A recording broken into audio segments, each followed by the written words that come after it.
little twin elves.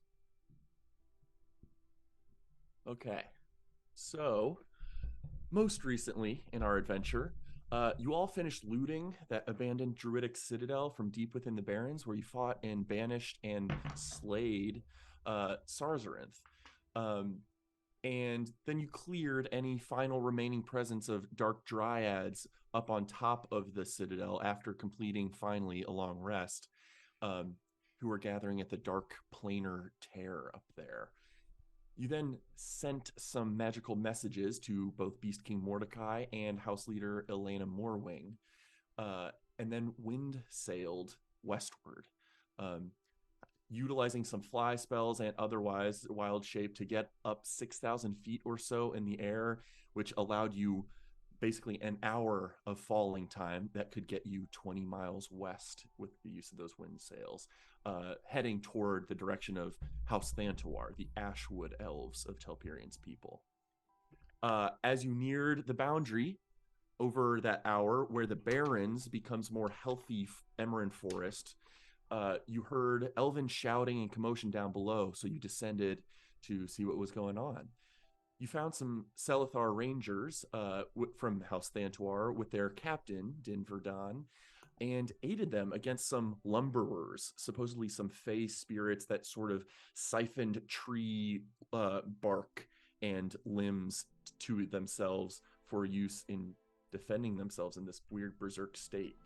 Um, Afterward, Captain Din Verdon and the Selithar were very thankful for your help and began escorting you here, another hour west, to Mithindil, Gray's End, the home of House Thantawar, the Ashwood Elves of the Ithilwinge. And that is where we pick back up as Captain Verdon says to all of you, Namarie vi Atanal Tuelia, Mithindil. Welcome, guests, to Gray's End.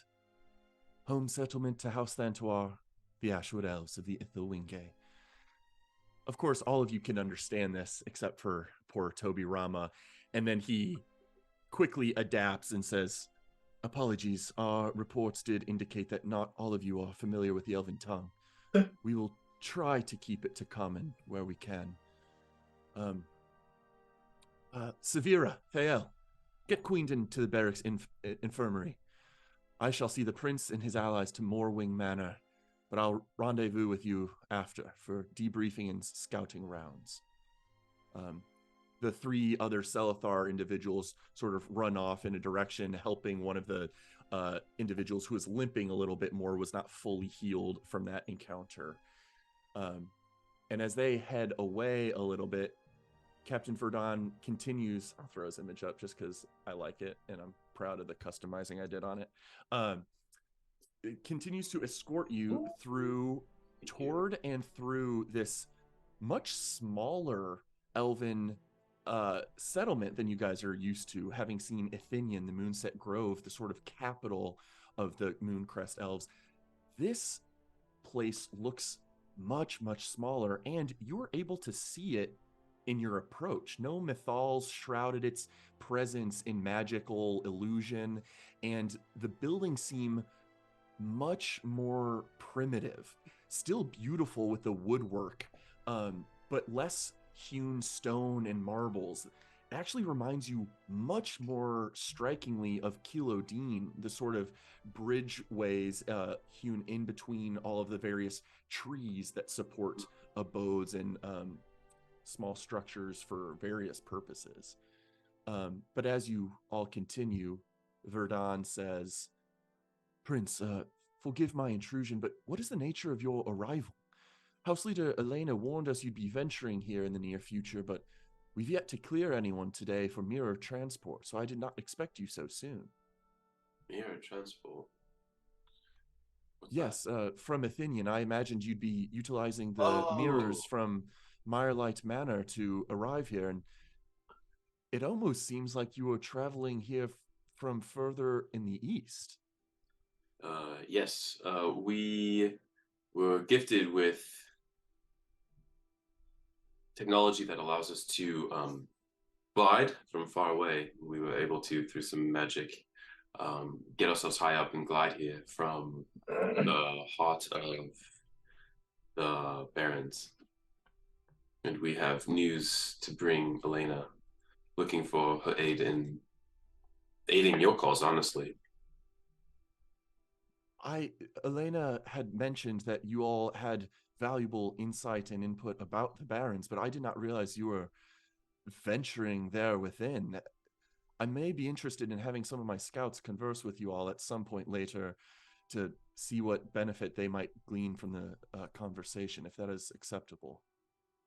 Of course, and also I would not want to overstep, but we will be asking Elena to join us, and she likely will want to bring some Selethar. So if you want to, if things go well and she's interested, you may want to mobilize and get some of your people ready.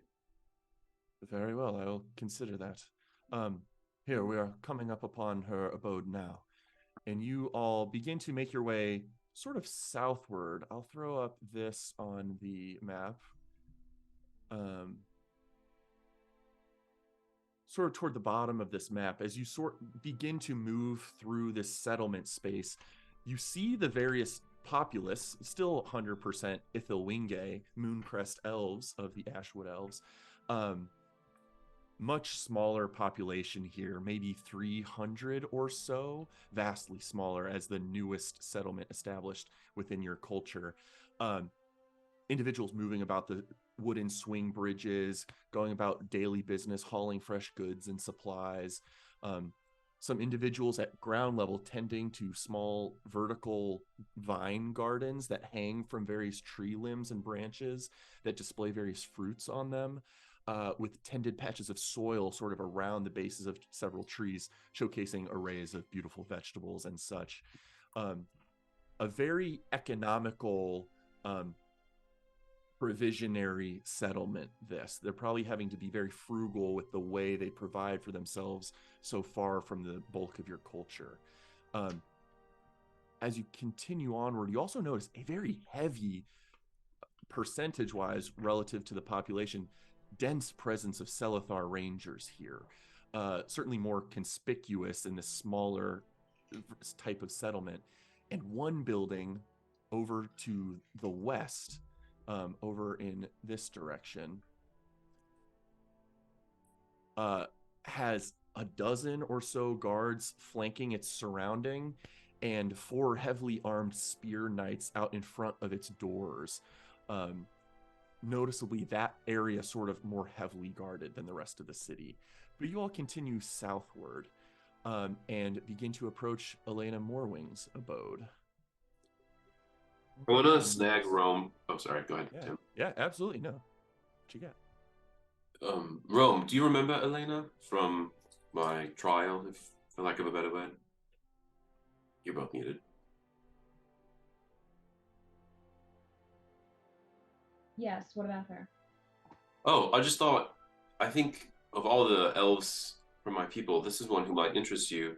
The point of Elena's group out here has been to push back the harm and heal the burning, which you've now tried several times to heal the damage. So I think your expertise will be very valuable to her. I'll let you lead that conversation if you. I agree. I think it would be beneficial for us to work together on this. Perfect. Well, as you sort of, yeah, keep going. Sorry, this was something I was trying to do at the end of last session, but we didn't have time for it, so it might be a little retroactive. But Jiri, after the battle, would have hidden behind a tree and then transformed into an elf.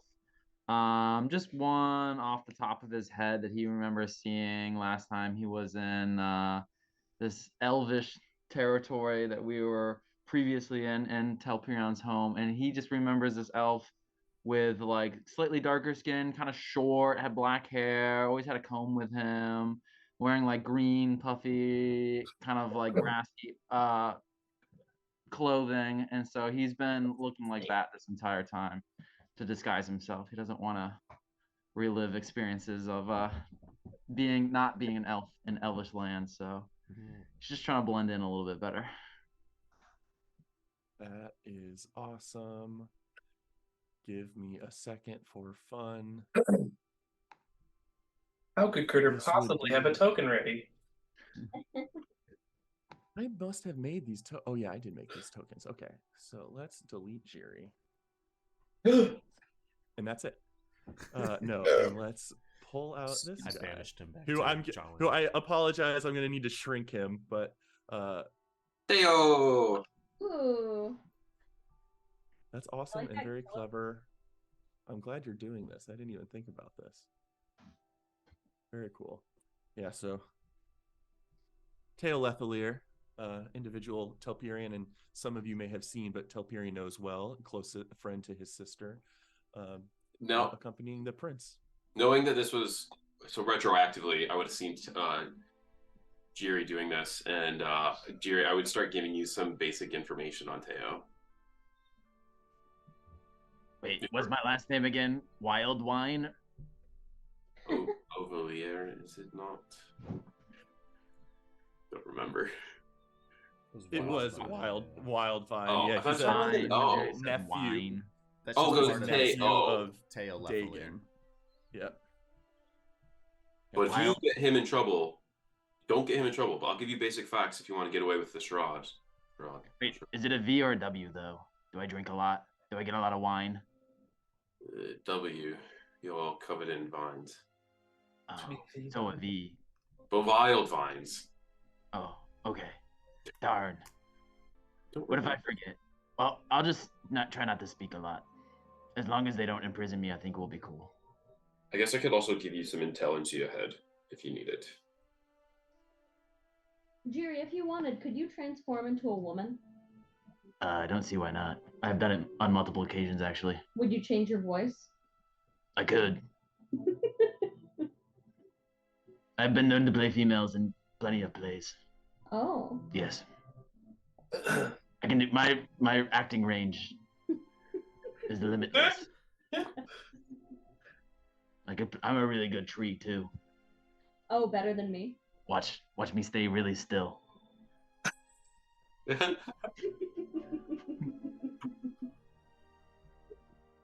Wow, Jiri, I'm Perfect. impressed.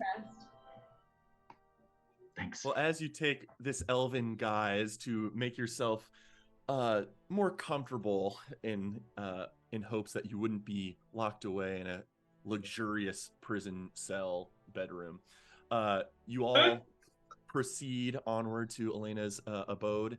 And when Captain Din Verdun arrives toward the front, there are two Selethar guarding the entrance to her manor, Morwing Manor. And as he approaches, he gives a greeting of Dareth and Vonin. At ease, Prince Loonsong and his comrades have arrived for the House Leisure. Both of them nod and allow the captain's passing, as well as you all. And you're all welcomed into the sort of the first tier of this three-tier tree structure abode. And as you all are able to go within, you see Elena herself engaged in conversation with two other Selethar. They've got a couple markings and leather tanned maps out on this table, and they're kind of going over, yes, we've searched that area, and I think we've retained all the supplies we can from that section of the forest. The scouts have cleared this area swath of part of the Barrens, but with the Fae I've been able to conjure, hopefully that process can be expedited greatly and they'll be able to cover more terrain. Just going over various business, and then when Captain Verdun and the rest of you enter, says, Prince Loonsong, this is sooner than I expected. You all travel with great haste. Welcome. We have been very fortunate in the speed with which we travel. Thanks to the bird folk of Kilodin. I heard you talking about summoning Fae. Have you had reports of the Fae being transformed or changed within the past few hours? Or day? Stay? She shows a puzzled look, and Captain Verdun quickly speaks up and says, House Leader, I'll have to debrief you soon. a strange pulse of dark magic swept over the skies and seemingly affected your conjured spirits in strange ways, and they broke free from our guidance and control and started siphoning bark, skin, and tree limbs to themselves and wielded them against us, seemingly sundered from their own nature and ways we did not anticipate. There are now 2 or 3 remaining somewhere out in the barrens that could be a threat. Luckily, the prince and his comrades were able to aid us in the dismantling of 2 of them. She just seems puzzled, but takes the news cautiously. Fascinating. For your all information, my connection with Halani, one of the spirits under Corellin, allows me to reach temporarily through the veil to the plane of fairy and summon help, spirits that are natural in their nature and have been aiding the Selethar recently in their scouting efforts. Some of them are powerful enough to slightly affect the otherwise barren and void of life terrain and able to nurture small patches of land. I'm quite perturbed to hear that those have been ripped away from our aid. We will look into this at once, of course. But I will have the Selethar see to that. Welcome. Please, I'm interested in hearing what you had said via Toby Rama, correct? Via your telepathic messaging. What do you wish to bring to our attention that we make use of in the days and weeks to come? I want to look to the crew and say, for the record, just because we're speaking with my people, I don't always have to be the mouthpiece. If anyone would rather give the summary of what has happened, then anyone is welcome to do so. Just because I know Elena doesn't mean I need to be the one to converse with her. Well, with the situation involving Creatia and Durest at the moment, we have been hoping to direct aid towards the creation effort. And in speaking with your queen and the King Mordecai of the Beast Folk, there's been talk of having a moot of some sort, a gathering to discuss. What that entails is, certainly more of a elven kind and Villian kind thing that we're not necessarily privy to. But one potential location was the Barrens, should it be, made safe in any way. And so King Mordecai sent us on our way to investigate what their scouts had determined to be something draconic prowling the Barrens. To make a long story short, there was a shadow-touched dragon who had set up in the remnants of a lizard folk druidic temple of some sort, and in defeating him, or we hope, but we fear he may coalesce back into the Shadowfell, we discovered that the Barrens aren't just void of life, they are actively being made undead due to some perverted druidic magic at the heart of this temple. She puts her hand up for you to pause.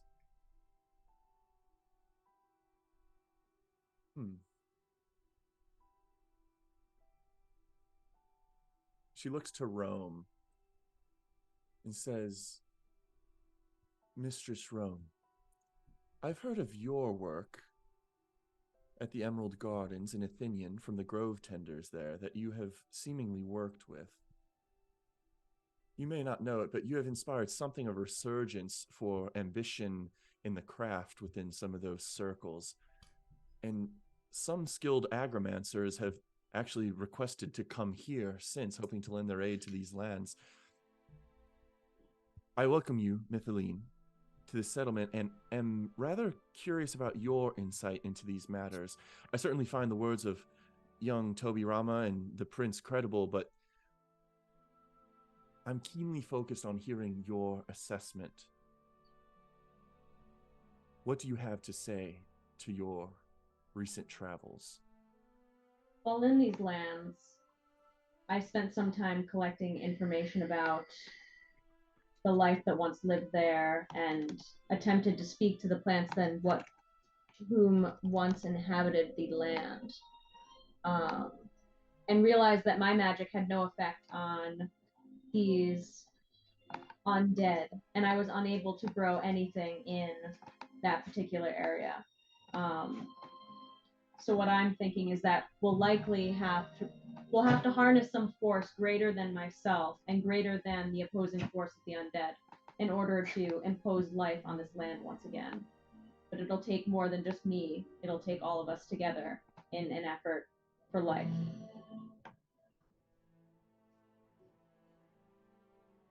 Fascinating. We have found somewhat of the same. Many of our grove tenders and agromancers have been unable, even with magical aid, to grow anything within the region known as the Barrens, or in our tongue, Aleo Loen, meaning nature apart from nature. Such is why I began to summon creatures from the Fae, who seemingly had something more of an ability to affect that land. And my suspicion was that there was influence from the Shadowfell seeping into this land, and your suggestion that some dark draconic shadow was prowling these lands, and whether they were involved or not with this perverted magic certainly could be at play here. You mentioned that you thought you had destroyed this beast and you thought it could coalesce back where it came from. Could you paint me a picture of what you mean by that? And Toby will kind of recap kind of what Aquilari did in first describing Sarzarinth to us and how and then we'll also discuss the Sir Tamora, who we spoke with after his death, and that killing it is not quite as simple as just slaying it. And and at some point Toby would also ask Roulette to pull out the sketching of the druidic we found underneath the temple. Oh yes, please. I would be very interested to see. And looks toward Roulette.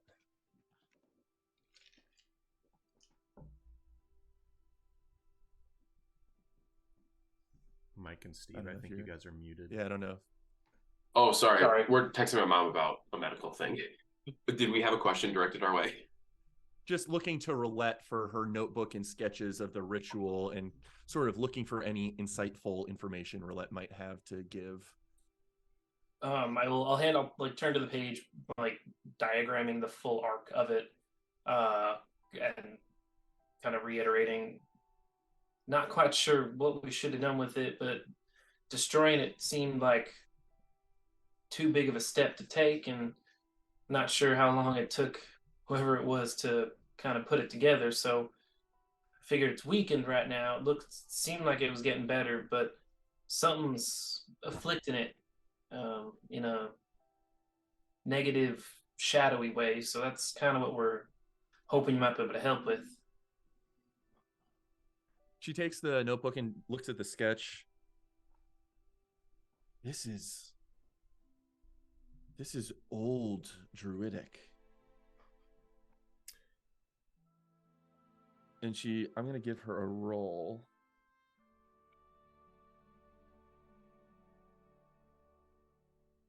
I'm not familiar with the intricate patterns being laid out here. I can read the druidic, and it sounds like if there were lizard folk making use of that place as an abode recently, I suppose they could have enacted this ritual magic, but the connections here, the way the energy would be routed through this ritual is outside of my knowledge base. Would you say it's more arcane then? Should we be No, contacting my sister? This is distinctly druidic magic. Of that I'm certain. Certainly your Miss Tinkerton, yes, of an arcane mind. Certainly with these notes, I'm seeing that you were able to puzzle out the sort of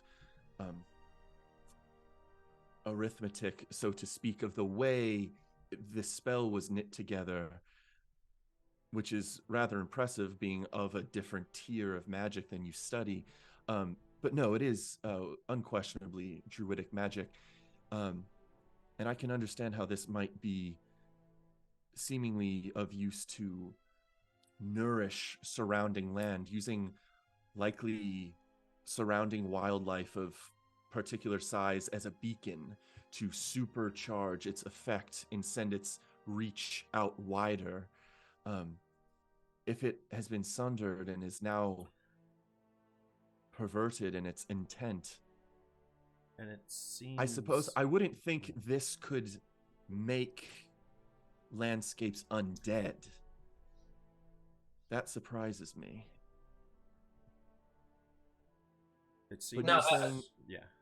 I think our understanding of the magic here is that the arch itself is a bit of a amplification piece of magic or enchantment, and typically it's meant to go positive and towards the living, towards green, towards blue skies, all that fun stuff. But at some point, I'm not sure if Toby mentioned the big astral tear in the tree, about 10 stories due upwards of this arch, but at some point the shadow realm fell thing turned that enchantment to the negative, and still amplifying, still doing half its job, but the source and the direction is the wrong way.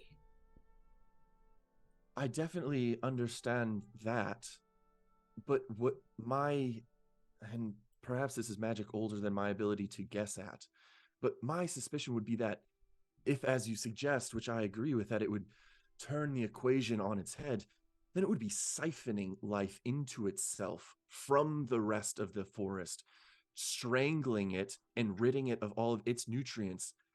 But you said this tree itself was not youthful and full of life. What happened after you believe you slayed this beast of shadow? One of the only things I think we concretely saw was the fog that was kind of pervading the barrens seemed to have dispersed. And it's still dark there. There's still ashfall. But once he left, some dryads from the forest seem to be converging at the tree, which seems to be sort of the center of this, the beacon. And they were Captain of a Verdun. corrupted nature. Captain Verdun speaks up quickly and says, "You all were due east, roughly, of House Thantor, yes? Did you see, as we saw, the pulse of dark energy sweep over the treetops?" I don't know if we were out of the temple thing at that time. If it was a source from killing this dragon, then yes, we would have been deep inside the temple and not seen. His body also evaporated, melted away as we were trying to investigate it. Rome, were you going to say something though? Oh no, I was just going to add that the dark dryads continued to come from the portal, even though we had killed the dragon. Well, and it seemed like they were all attached to that single tree because they strode through the tree, fell, and then fixedly stared at the portal and attacked us when we approached. Right, still quite hostile. They pointed at the tree and talked of going home while looking at the portal. Interesting. I might have an inclination as to part of this puzzle. Come with me, please. And Elena will leave this sort of war room and head to this other space and the space beyond. Please ignore my personal chambers for the moment, but we seek tomes, and leads you all here, where sort of hewn into a concentric ring within this tree abode there's sort of walking space outside of it with the various sitting couches and tables for furniture, but within carved bookshelves in a spiraling direction.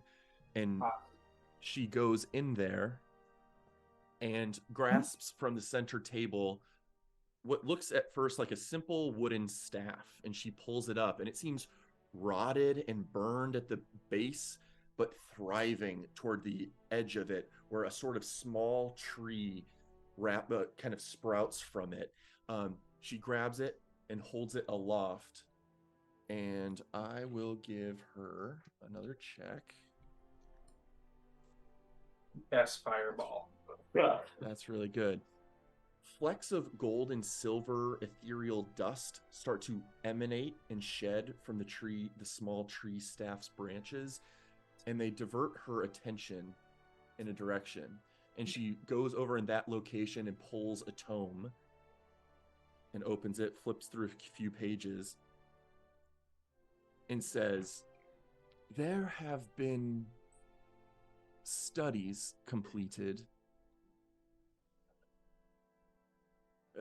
Captain, send several of your Selthar into the Barrens. We need to find those fey spirits that had siphoned barkskin to themselves. We need to see to their movements. Where are they heading?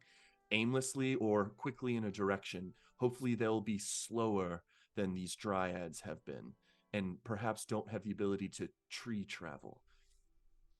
Captain, of course, at once, House Leader. He and another Selthar leave immediately. There have been studies that when fey spirits are confused or removed from their purpose, or turned undead, if such a thing can happen, they believe the Shadowfell to be their home, rather than the Plane of Fairy, which used to be. The Feywild and the Shadowfell are two mirror images of this world in drastically different ways, where we, all elven kind, in high elves and wood elves and moon and sun alike, and drow, all hail from a single race that pre-existed even the Eladrin, the Tel Kasir, a single elven race long ago. We were born or molded by the creator, Corellin Larethian, in the Plane of Fairy. Some elves broke away and worked their way into the Shadowfell, and although not all evil, have certainly fallen into the harsh ways required of them in that terrible plane, Shadarkai.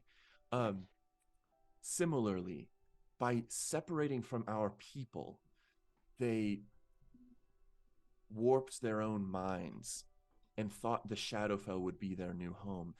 Dryads could be the same way. These fey spirits that have been separated from their purpose, from whatever dark magic swept over the forest, could be the same way. Perhaps any fey entities that exist in this plane, for whatever reason, may be slowly drawn to that place. But for that to be the case, you would think there would be some sort of pathway they think they might be able to take to get to their home. Their home. Can Didn't we shove something through the portal and it was just like eviscerated? Yeah. Did it disintegrate or did it get mangled? I don't remember. What did we put through it?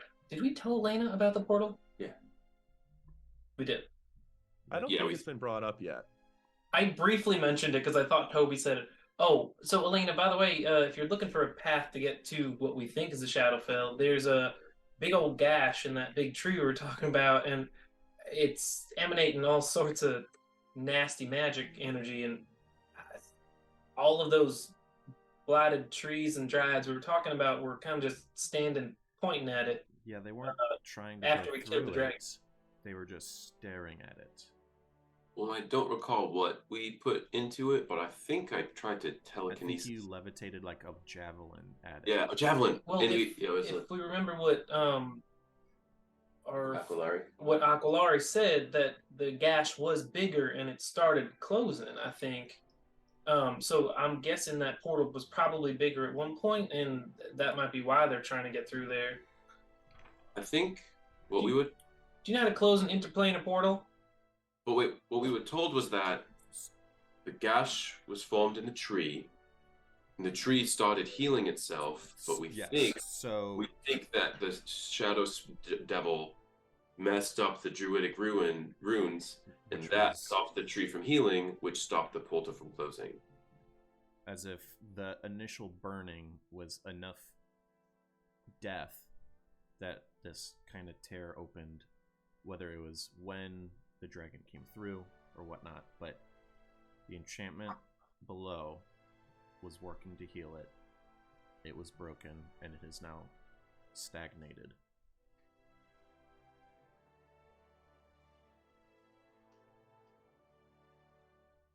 Perhaps this dark beast crawled through the portal before it had fully closed, in time to disrupt the ritual. Certainly, whether or not it is the true, accurate scenario, certainly reasonable theories to guide our direction. Mythaline, is there anything you can recall? I have heard from the Aranil and other council members that upon the prince's descriptions of all of your comrades, that your memory seems to be perhaps not fully intact. Is there anything in your mind that suggests whether this ritual might be able to be repaired and bring restoration to this forest in some future time? Or do you feel there will be too much devastation that will be taking place in the interim, where we try and knit together a ritual we don't know with confidence we can? The laws of nature state that every action has an equal and opposite reaction. Thus, what has been done can be undone. But I am unsure as to what sort of magic would be required of undoing this particular act. Or do I know? Like, is there any other knowledge that I would have in my memories? Go ahead and make a wisdom saving throw. Cool. Flashback. Hey. Ooh.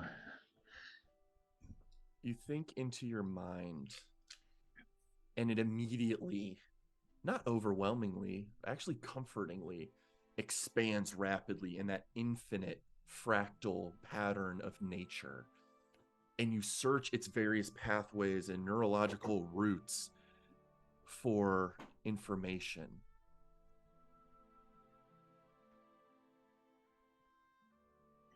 And you remember, you're not sure why this memory search unlocks this particular memory, but you do remember something. And I would like to pull it up real quick.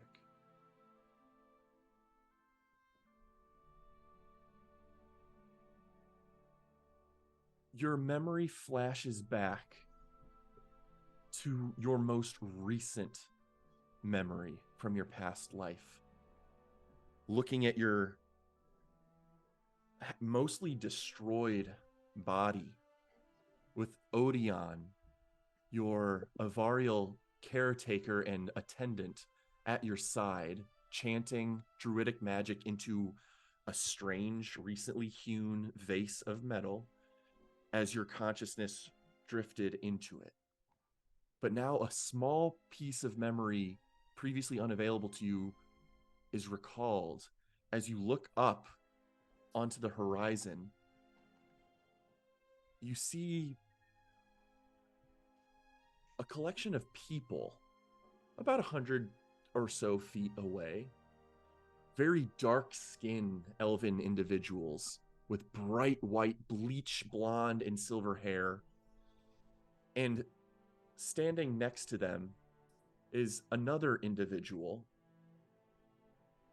but they don't have a physical form, but rather are entirely made from fire. A flickering flame of a humanoid with wide wings that drape down behind them. And you just remember the name for whatever reason. And you just remember your own memory saying goodbye to this individual, saying farewell, Perua.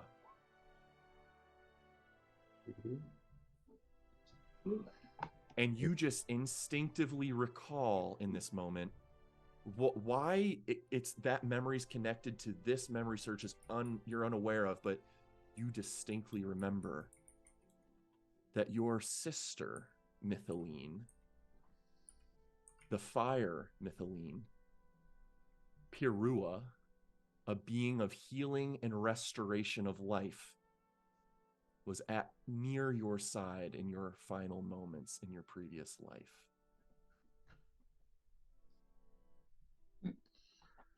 And then your mind shunts out of it, and you recall you were just asked to search your memory for information that would help you now, and you're unsure how that has anything to do with this. But it reminds you of your sister for some reason. Perhaps I would add that I am one of 4 Mythaline, and if we are to restore anything as a part of this great land, it's going to require all 4 of us to repair what's been done. I don't know where we would find these individuals, but we could certainly start to look for them. We have clues as to who some of them may be. We do. We know who one of them may be. Our blue friend that we've left behind at the temple. Maybe your brother, I do believe. Yes. Teolethalier, I'm surprised to see you here. Where is Master Jiri? I was told he would be with you, or I assumed as much. We left them behind. He's killing the dryads for us. He said he needed to hone his blade on some of those bark creatures, So we left him behind to take care of those because he's a very mighty warrior, one of the strongest warriors of all time, probably. But go ahead and make a deception check as you're continuing to spiel.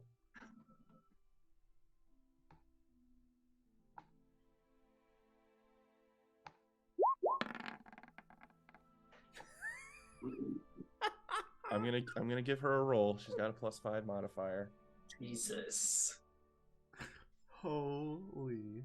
One of her eyes closes. Just why would Teolethalier, a well-regarded individual, be talking so highly about this stranger? But she shakes it off and focuses again on the current conversation. Anyways, very well.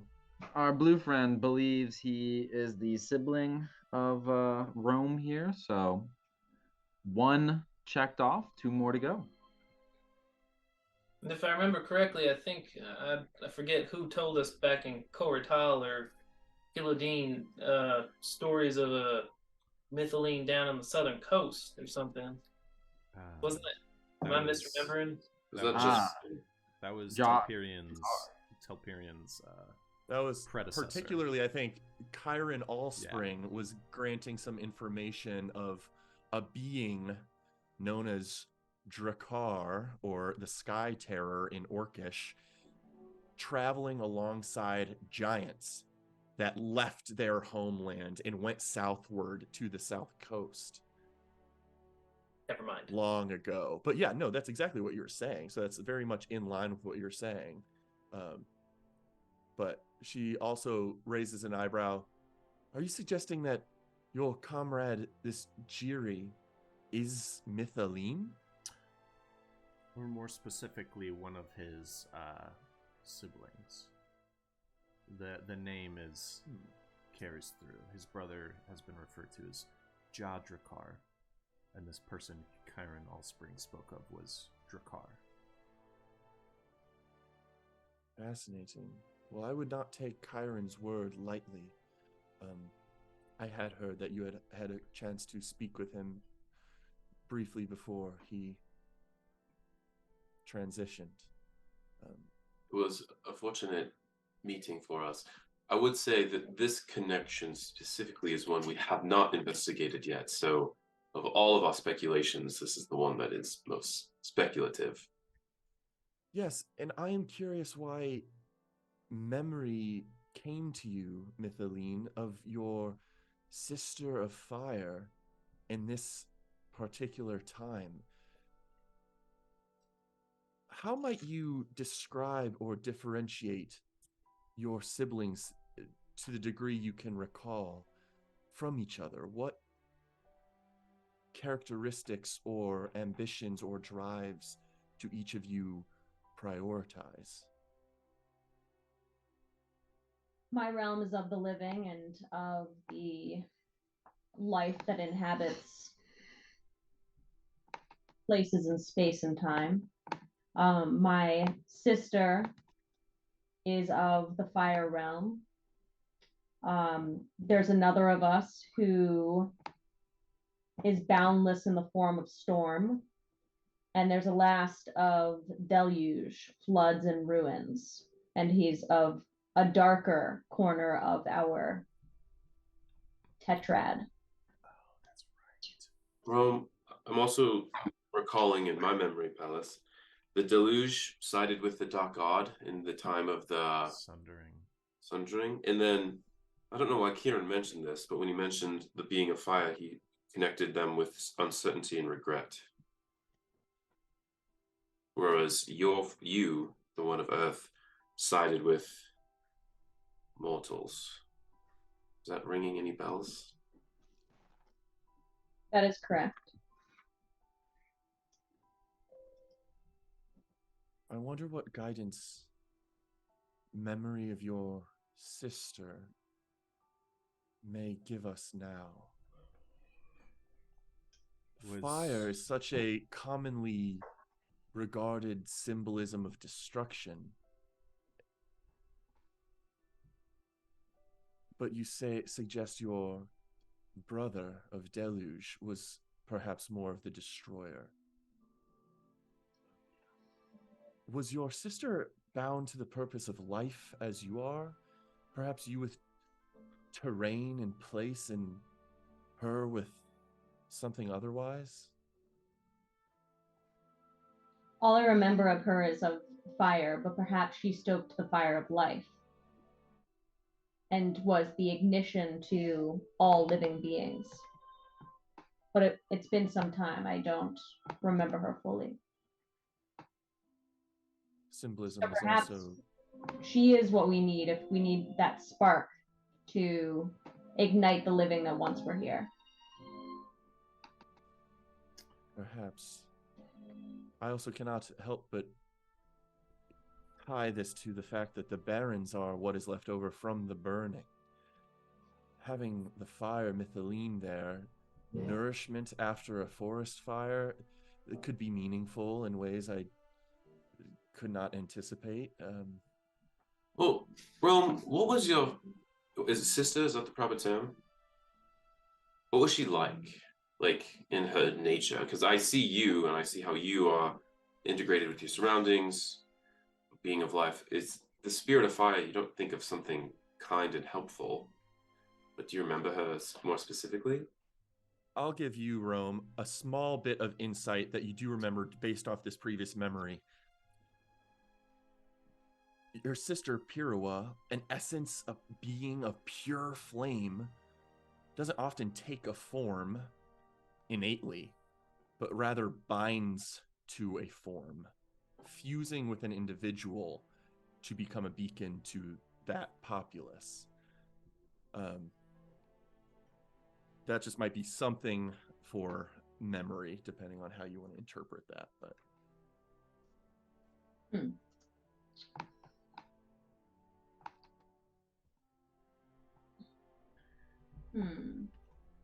I don't remember anything directly about her, since, from what I recall, she took many forms and thus fulfilled many different roles and personalities per se. But I would just say that the four of us all are one and occupy a different quarter of space, time, personality, emotion. So we are all different.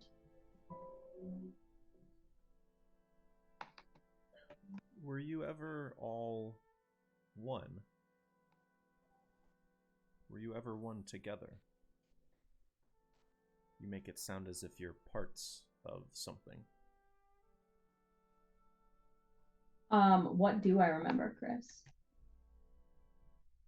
I'm going to continue we were the previous. birthed, we would be. I'm going to continue the previous memory check, which is not high enough to quite recall information of.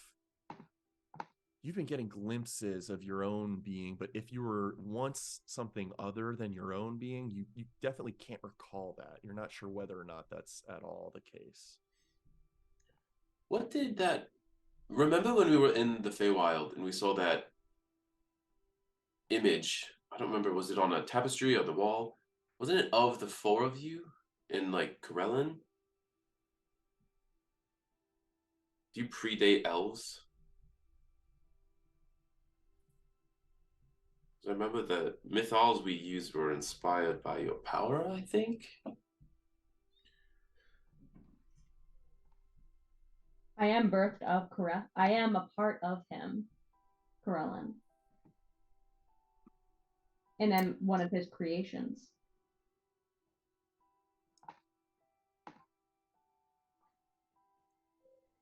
Perhaps I could call upon Galathor once again to pose some of these questions of him.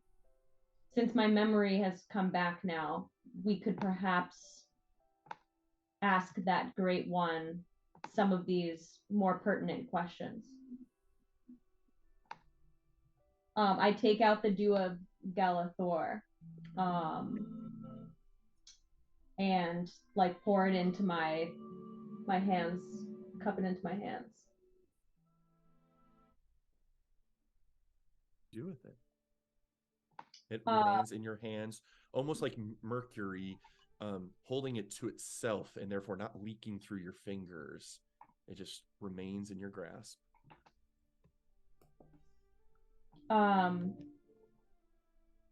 Great Galathor, we've spoken many times in many lives, and most recently you helped to guide myself and the people whom I surround myself with.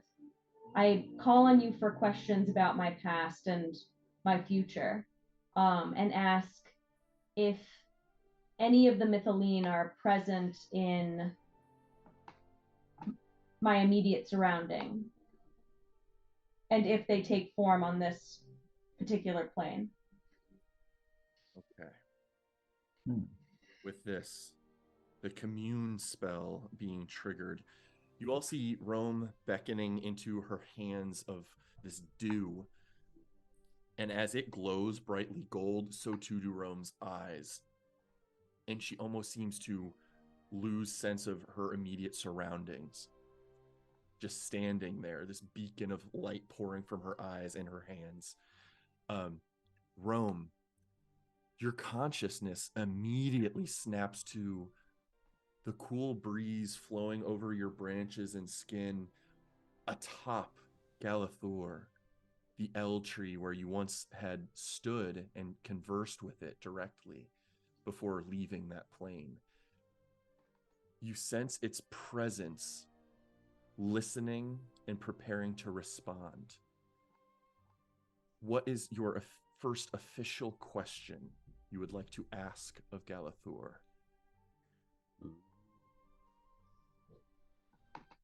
Great Galathor, I am 1/4 of the tetrad of methylene, and I wonder, have we once ever been united in one purpose and become one?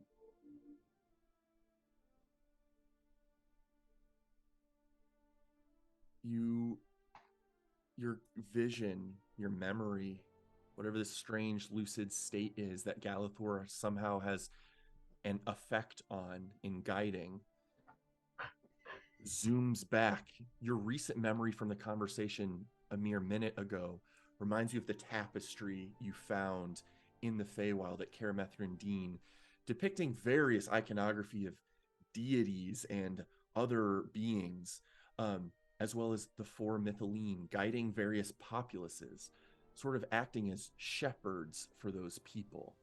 Whether they predated you or you predated them, you're uncertain, but your mind does recall the immutable earth, changeless in its form unless it wishes, the fluid fire, the boundless air, and the dark liquid. You see, almost looking backward in time like a movie in Rewind, you see all of you being gazed upon from the ever-present twilight of that place. And the way the stars in the night sky shift, it's almost like hands molding and creating. And further back from that, you see Corellin cradling in his hand this being of twilight, just a globe of light. And he nods in acceptance to the other individual deity gazing upon him. Seemingly, whatever the Mythiline are or were crafted by seems to be a gift to Corellin, a globe of light handed to him from some other being. And then once more, your vision touches back down onto the top of Galathor as it prepares to respond to some other question. Not vocally, but guiding memories and visions like it did once before. You have 2 questions remaining, and the bit of dew in your hands, anyone onlooking would notice that it has dipped a little bit. It hasn't leaked through her hands or anything. It is just less volume in her hands now. I imagine it's like kind of like going into her like root system, maybe. A high perception or investigation would definitely see it sort of seeping into Rome's form. Galathor, how I was summoned by the beings whom I surround myself with. How exactly do I summon my brothers and sister and reunite the 4 of us?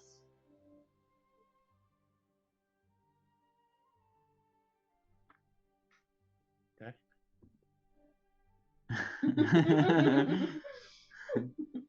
This is one of those moments where I didn't necessarily anticipate this to happen at this time, but wow, I'm going to give a thoughtful answer here. Ready to type. Yes, You see almost like a kaleidoscope of 3 visions in front of you, blurred and melded together at their seams, but showing you 3 individuals. One has no form. It is a dark, tumultuous cloud of violent storm. that occupies the entire expanse of that portion of the vision. Flashes of lightning, cracks of thunder. You don't see any surrounding environmental information to give you sort of context for location, but you just see thrashing energy.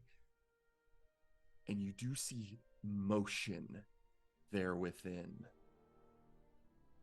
On another vision, you see a lake. A peaceful lake. And your vision sort of falls deep into its depths. And like a channel of a river or a quick current flow deep under the ocean, swirls rapidly. And there's a dark, barely lit from some glowing source, subterranean earthly space full of a couple inches of standing water and a single individual just sitting on a rock in that space, hunched over, grasping a trident and just looking downward, and tears falling from his face. And in the third vision, you see no longer winged, but a proud individual standing what seems to be at the top of a mountain peak, air rushing past their hair, blowing the long hair like flame in the wind. And below, it's this individual, this form seems to be looking outward in a direction, and you think you can barely glimpse a smattering of individuals dotting the landscape below him, or them rather. Go ahead, give me a perception check real quick to see if you can snag any details from that particular vision.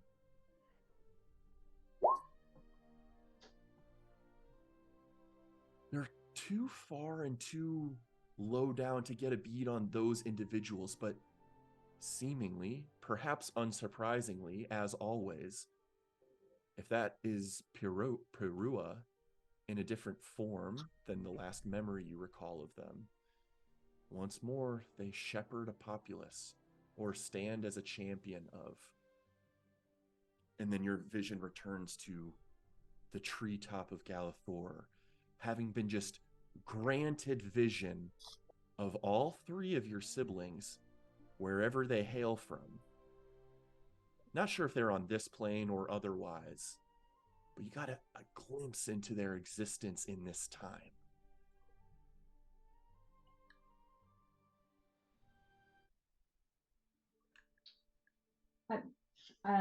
Rome would be thinking about like whether or not these beings are like the spirit, like how exactly do you get close to the spirit of what these things are? Like she's like kind of thinking through like how exactly would she harness the spirit of these three individuals. Well, I'll also give, for a little bit of free information, finally laying eyes on these siblings once more, you do gain just a bit more context on each of their dominions. You, as Earth Mythiline, bound to duty of responsibility of tangible action, pursuing balance in all things, that is your purpose. Your sister Pirwa is specifically a being bound to the life of the living, as you have previously stated, after destruction or otherwise, even healing, kind of juxtaposing with the classical identification of fire. And you remember your brother Drakar's true name. Not Drakar, the Sky Terror, this orcish phrase to sort of attribute scary, high, lofty legend lore to a creature, you know him to be Zephidel. Someone intricately and innately bound to all things freedom, whatever that means. Free from purpose, free from direction, free from ambition, almost trapped in his own identity, for with endless freedom but no ambition, what do you choose to do? And finally, your water mythiline sibling, Merwen, bound to destruction and erosion, but not bound in the sense of bound to seeing out destruction, but more bound as in tethered to destruction. So those are just additional insights you glean from that vision of your siblings. And the onlookers of this experience, once more, you see the pool of dew in Rome's hands seep into her further, and there is barely any remaining. Rome, you have one final question available to you.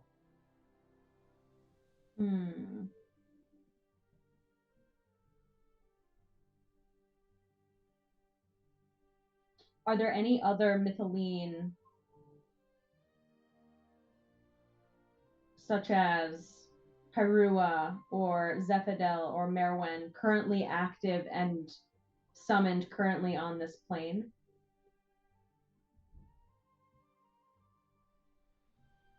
As I am currently. You see the three visions in front of you continue and zoom out a bit. Far, far, far below Zephidel, Drakkar, a large mountain that seems to have a crater, or rather a hole at its peak. But you don't see lava below. A dormant volcano of some sort, surrounded by water. Oh. You see your water mythiline sibling, Merwen. And you are once more, the vision pulled rapidly through an underwater current and zooms out. A similar situation. Not mountainous, but a large island surrounded by water. And finally, Perua. As vision on this individual sibling zooms out, having spent another of your questions, essentially a very valuable resource on this, I'll give you one more perception check to see if you can glimpse the populace surrounding them. As once more zoomed out, you see the peak of a mountain range, but the zoom out happened too fast. You are unable to glimpse any details about those population. Can I spend a point of inspiration to retry? You can re-roll that check with a point of inspiration. What? What? Can I For give some my reason- point of inspiration? I'm going to say one point of inspiration per sort of roll check thing like that. For whatever reason, fate seems to be wanting that shrouded in mystery a little longer. But the peak of a mountain range. All three of these locations seem unquestionably of the prime material plane. Confirmation that you and your siblings exist here together. And with a gasp, your vision of Galathor fades, and you find yourself once more in the study library of Elena Morwing amidst your comrades. And the dew seeps in and is consumed. Please remove the dew of Galathor from your inventory.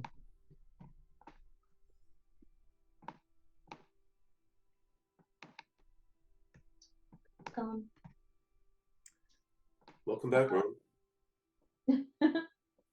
I surfed my own memories and was able to draw some connections with the help of Galathor, and have come to the conclusion that my brothers and sister are present on the prime material plane, as am I. So perhaps it is fate and not just coincidence that you all awoke me where you found me in the Fae.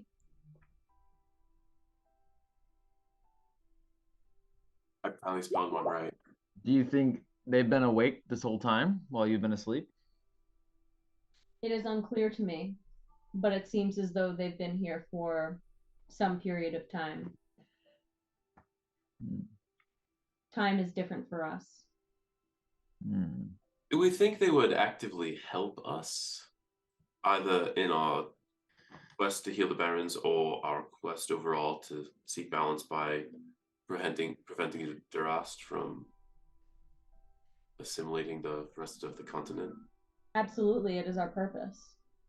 We were created as a gift and passed from generation to generation as a gift to the future generation. And thus, yes, if we were all to be united, we would all work towards the same purpose of unifying all. Ooh, maybe not the Jar Jar one. I've heard Jerry talk about him, and he seems like he's not a very nice individual. Gave Jerry like noogies and wedgies when they were kids and stuff like that. So I don't think, maybe just the other three and we can leave him out, or the other two. What's the concern with involving Well, the he's heir? evil. But with good comes evil. Everything yin and yang, Jiri. Oh, sorry, not Jiri. What's Who? your name again? I like to think that actually happened. And Elena Morwing just shows just a sort of a knowing nod. You're so silly, Rome. I'm Teo, your elf friend. What was your question? I was saying that we all occupy different. With good comes bad, with good comes evil. And who's to say that he truly is evil, or maybe perhaps he's just acting in his own nature? Yeah, I don't know. I still feel like we're the good guys, right? We're supposed to just hang out with good people only. But maybe he's misunderstood. I think the more relevant question is, could we find any of them? Did your memory help you out? If I recall correctly, there's a woman who said that she had information, Harold Quelatra. She knows who the Mythiline were, and maybe perhaps where they are currently. I think, just as a reminder, when you guys returned Kinsalo home and spoke with Harold Keatra, the sort of leader of Kilodin and all of the bird folk, I believe she believed she had heard of the Mythiline as a term. I don't think she had suggested she had any concrete information, but certainly she could be requested to look into whereabouts that she might be able to have access to, but I don't know that she felt she had tangible insight to share. There's an island at the center of the Arbor Lock, right? I've never flown it. Yes, in my vision, there was an island, as there was a mountain range. And that is where maybe perhaps we could go first. Either of those places, but I'm not quite sure what mountain range it was from. But it was specifically Pyrua that you had a flashback of? Is she and we were talking of fire because of the burning of the Emerald.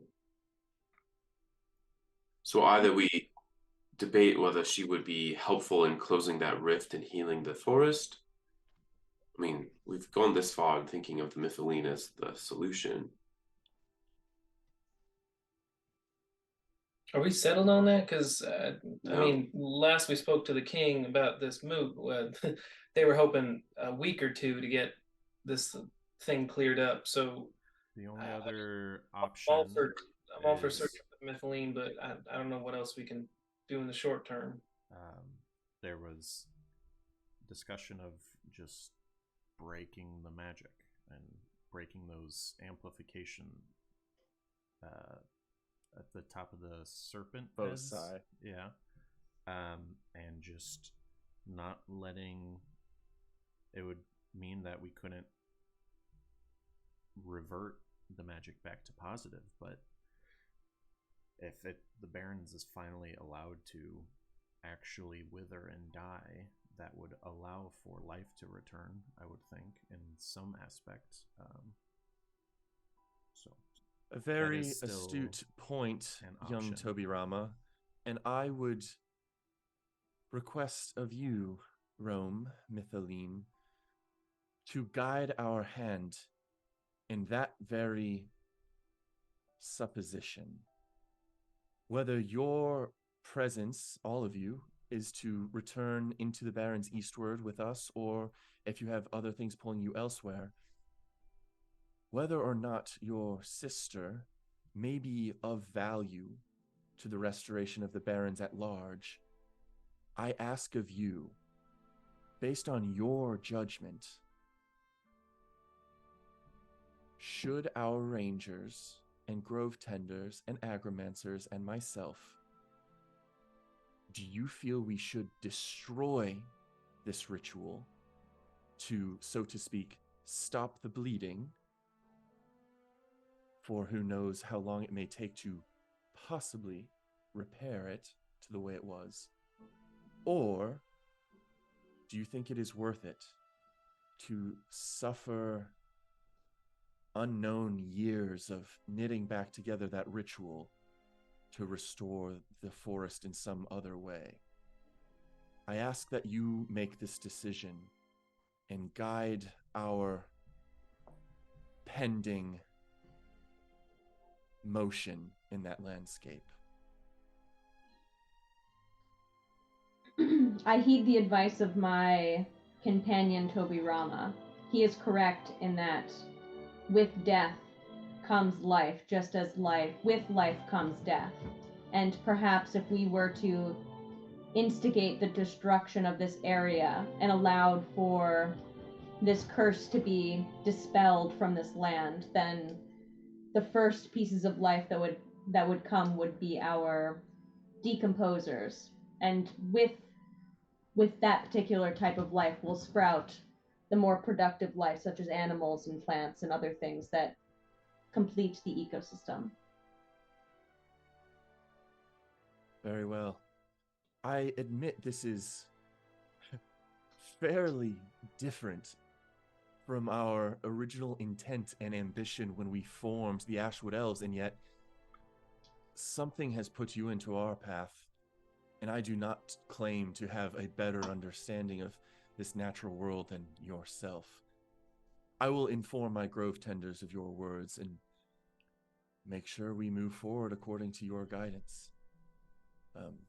I suppose as we venture into that landscape, your Villian allies who have been contacted may be seeking the place as well, so we'll try to make sure we initiate that coming interaction with patience and understanding. If this dark terror has been removed as a threat, perhaps it is a safe location for our moot, and I can send word to the council members at once. Absolutely.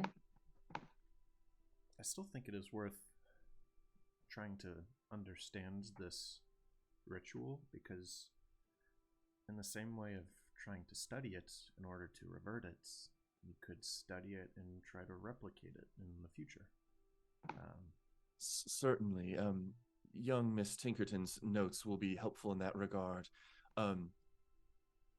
My feelings on the matter are that if we are to trust the Mythiline's guidance on this, we should move with haste, for taking long to study it is effectively as taking long to try and knit it back together.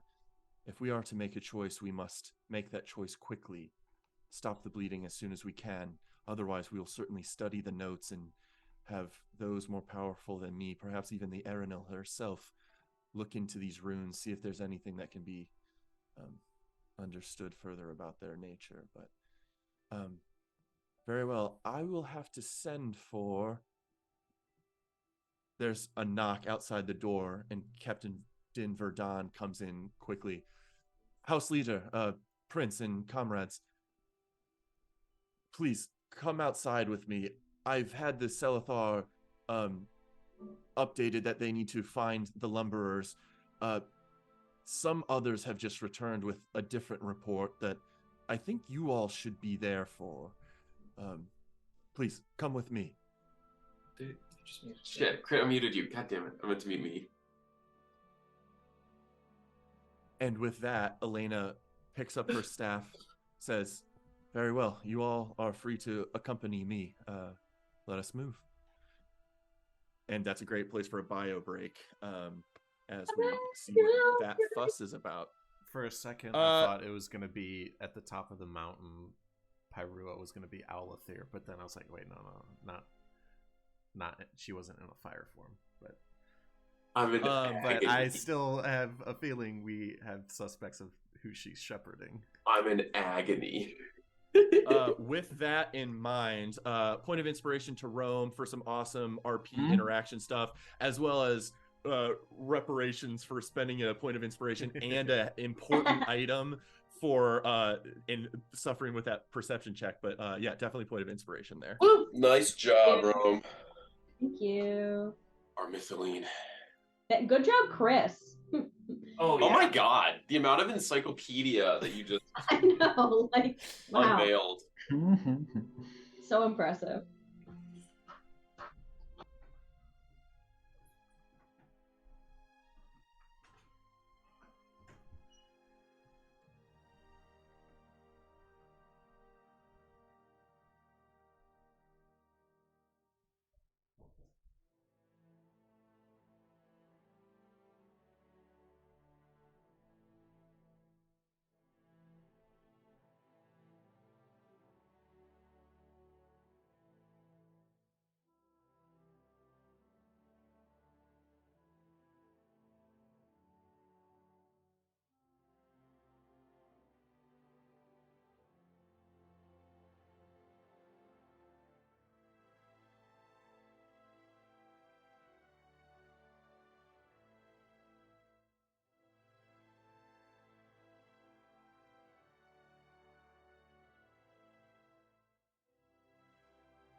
Harry Potter Hogwarts Legacy. Let me talk to Anthony again.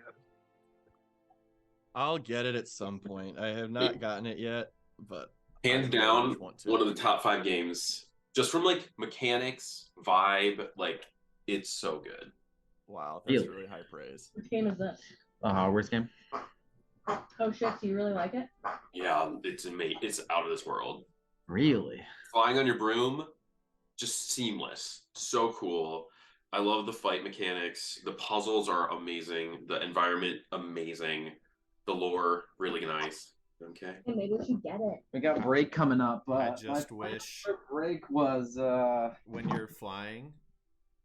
Hey! Let's Oh, I'm see. so jealous. I know. I'm gonna read it. Break is in a week. I'm saving it for break. It's a really. Is that a good full book. week off for you guys? Yep. God, I would kill something for that. It's a I've just winter been- break. I've just been using sick days to get a breather. But I wish on the broom you could just fly into Hogsmeade. It forces you to get off the broom when you go to Hogsmeade, which is I haven't gotten a flying mount yet, but I want. I know I'm getting close. I want one. there's a cool moment at the start with Thestrals that I really liked. The beginning cinematic It is really cool. Out my jaw dropped as low as it could go. Ugh. I want to get it. I gotta finish God of War and Fire Emblem before I get that. If we Damn could get it Says who? Says who? Ride the wave. All right. I'm just gonna take a week off from D&D prep to hammer out some video game playing.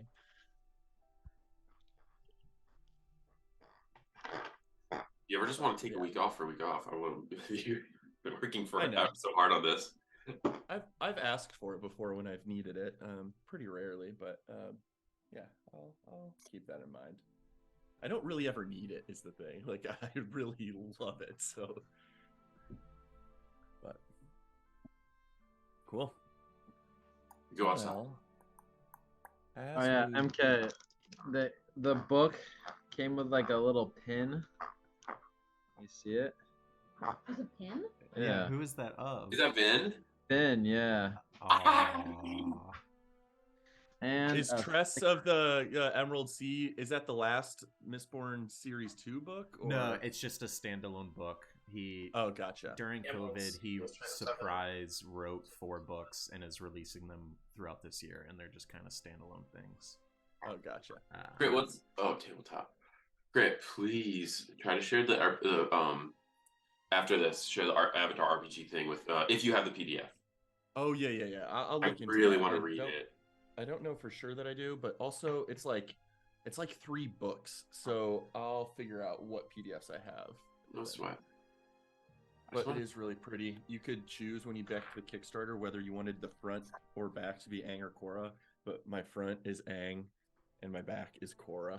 God, I want to die. Oh my God, I'm so jealous. I'm so It's- excited I didn't do this. what is what is that for?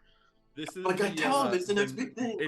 It's the new Avatar TTRPG book that I supported on Kickstarter and got a million little benefits and perks with it, including the 2 main source books, which the other one is. This is probably the main source book, the one with Aang and Korra, and then I have the Wan Shi Tong's Adventure Guide, which is cool too. But Oh, It's so shiny. That It's has so to be- wrapped. It looks like. they are both. I don't know if this one's holographic.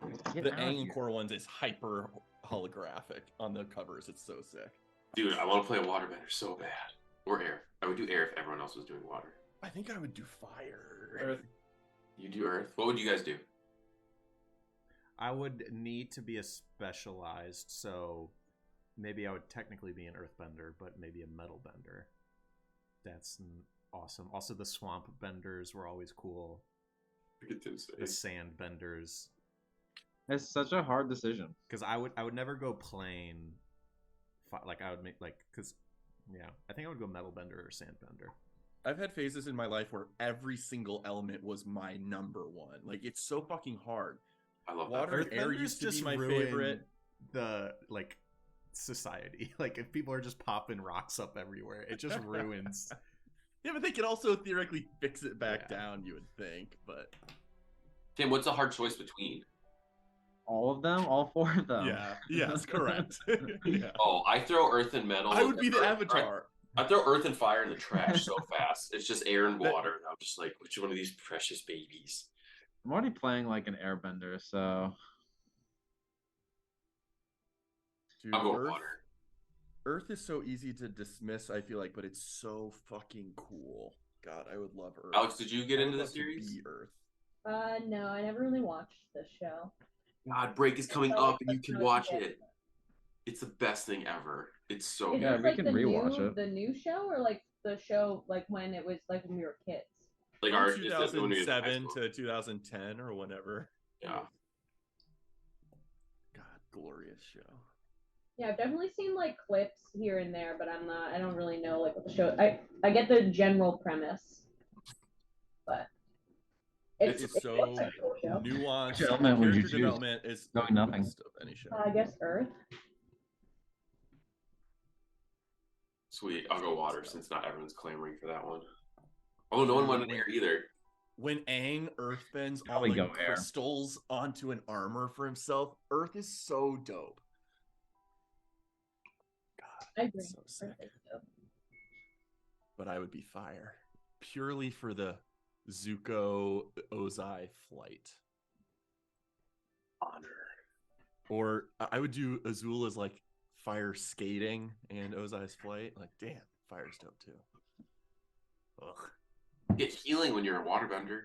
You get healing when you're a firebender. Yeah, Yeah, cauterize really. that shit.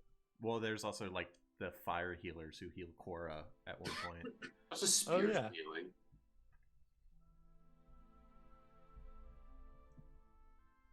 Yeah, Korra's dope too. It just can't meet up with Avatar Last Airbender's A+++++. Have you read what the system is? I haven't even opened any of the shit. Right before you guys got on camera for the first time, I opened the map, which is like a cloth felt, awesome, high quality map that came with it. That So looks like this an is the first- amazing play I had it map upside for down, like but- Magic. Yeah, it probably would be perfect for that kind of thing. I bet that's what it's meant for. It's probably meant to put like, because there's like cards that came with it and like Yeah. high show tokens and all sorts of shit. So it's probably literally meant for something like that as part of the role playing experience game flow. But yeah, pretty dope. Excited to break open that someday. But the problem It's is fun. I don't have a big drive to break it open because I don't have anyone to play it with. So I would play it with you if I could. If we Yeah, did virtual. Playing different like tabletop systems is really fun. Like switching it up. Like Yeah. I don't. Have you guys played anything other than D&D? Nar. I mean, I would No. love to try the Pokemon, and I would die to try the Avatar thing. There's also a Mistborn one that is like already it exists that I would be interested in trying. yeah, that's dope too.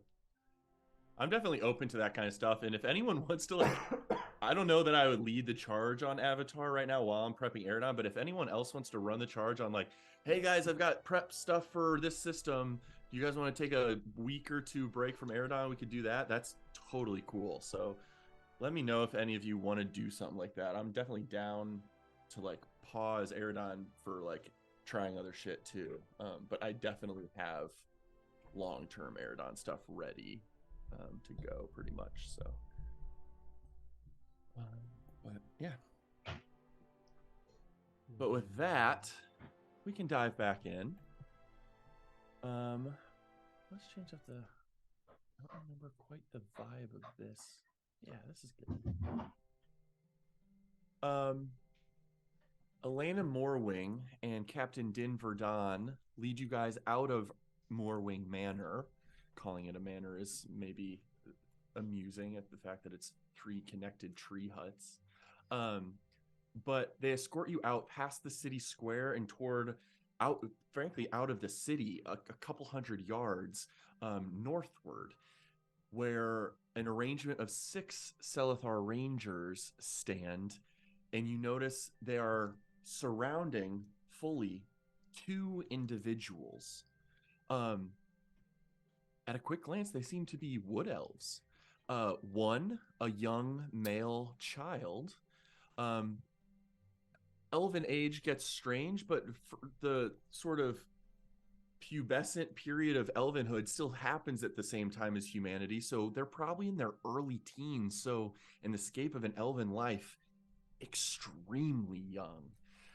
And they are flanked by a taller figure, a tall, thin, and slender wood elf woman who has distinctly sort of wild features. Her ears extend a little further than typical elves, and they kind of end in these tufted bits of fur, almost like a lynx. And she has these thin tattoos on her face, as well as sort of feline pupils as you grow closer to her. You would almost imagine she's Villian immediately upon seeing her, like a shifter person, but seems distinctly wood elf features, skin tone, etc. Um, as well as she has heavy burn scars. Looks recent with how shiny they are along the side of her face, onto her mouth and jaw, and down her neck.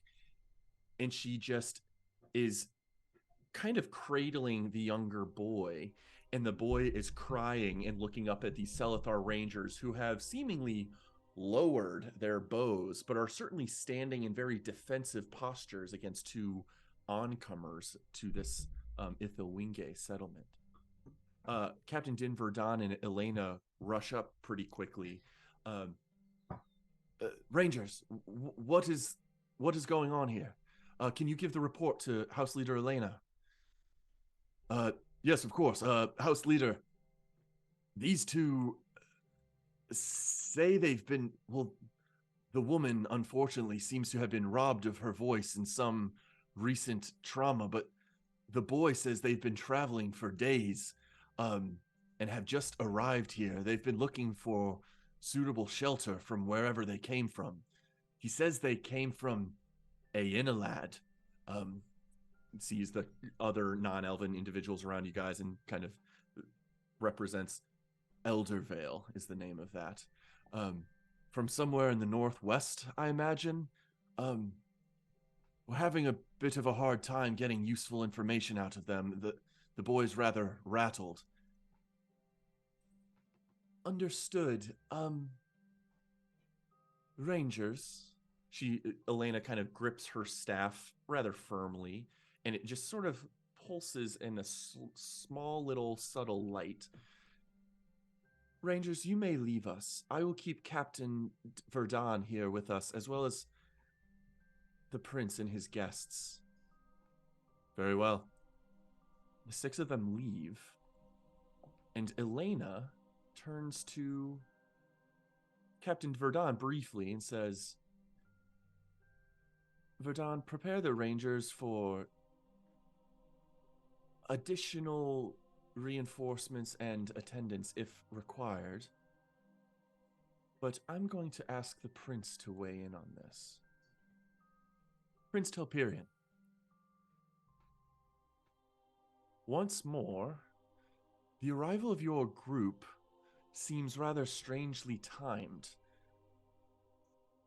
You, who brought outsiders into Ithinian not more than a month ago, when you arrived from the plane of Fairy, have opened some of our minds on the matter of allowing non-Ithilwinge individuals into our settlements.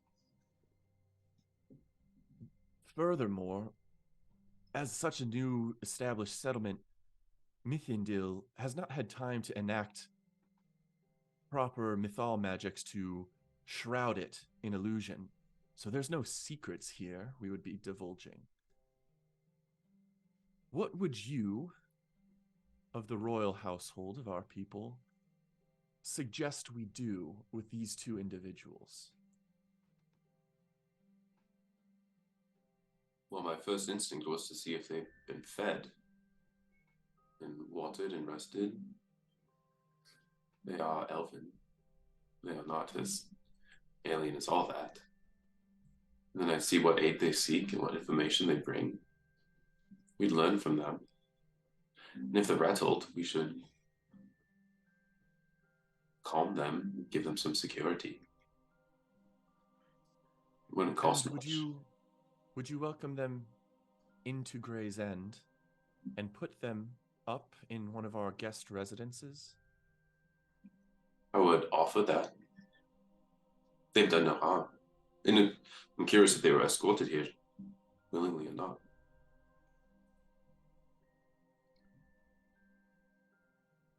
Very well. She goes over to the child and the tall, thinner woman and sort of kneels down using her staff as aid and begins speaking in soft Elvish to both of them. Words of comfort, words of you may catch odd glances from those in our settlement that are not used to seeing wood elves tread here. But we will offer you food and shelter and healing if we can, as well as a night's rest. If it needs to be more than that, we can discuss further. The tall, thinner woman, the child still seems very frightened, definitely understanding the words, but the woman opens her mouth to speak and then frustratingly pats the child on the shoulder and turns him to face her and gives him a nod. Okay, the little one says. We can really have food? Indeed, little one. Come. Assuming these other allies at our sides will be staying the night as well, I might see to put you all in one of the spare guest residences together. There will be separate rooms enough for all of you, but it would be easier to locate you all in a single structure. Prince, are you and your friends hoping to stay the night? Yes. Yes, we did fight today and fought a dragon last night, so sure. I think some rest is in order. While we decide what to do about the barons. Well, now that we have decided what to do about the barons. Whether our presence is required or not is something we can debate. But then I want to go up to the kid. What's his coloration? What does he look like? Very sort of especially under the cover of green canopy, the wood elf's very classical olive tone skin looks particularly green shaded right now. Very healthy looking kid, just seems very disturbed and just comparable to the woman sort of possibly being his caretaker, whether that's the mother or someone else. Has seen real hardship in the very recent past. I want to go up to the little guy. How old is he? Look, I'll ask him. How old are you? I think in 2 moons' time, I will be entering my 11th year. He's but a babe. And is this your mother? No, that's Fennin. She got me out. I'm Yuri. What's your name? My name is Tele. Okay. It sounds like we will keep us safe here. Let's keep each other safe tonight. Sounds like you'll be staying with us. We can tell you some stories. You could tell us some stories. My friend Toby here, he doesn't look like a good cook, but he is very good. You just look at him. It's too... Cooks are usually gruffer, meaner, but he's too cheerful. Okay. He just kind of grips onto his caretaker Fennin's arm as they sheepishly but accommodatingly follow you all back into the city. Before we start moving, Toby's gonna rush over. He was waiting for people in charge to do their thing. But Toby will approach the woman Fennon, and I'm down 6 hit points, so let's say I've got a scratch or something. I'll cast Cure Wounds on myself and show the wound healing, and then ask her permission to heal. May I heal you? May I try to heal you? With your demonstration of it, definitely eases this offer, as they seem to be having a difficult time understanding some of the common words. But definitely the woman kind of at first recoiling and then slowly, reluctantly giving a nod. And I will cast a second level Cure Wounds, hoping to cure the wound of her throat and her face. Okay. Go ahead and roll your healing.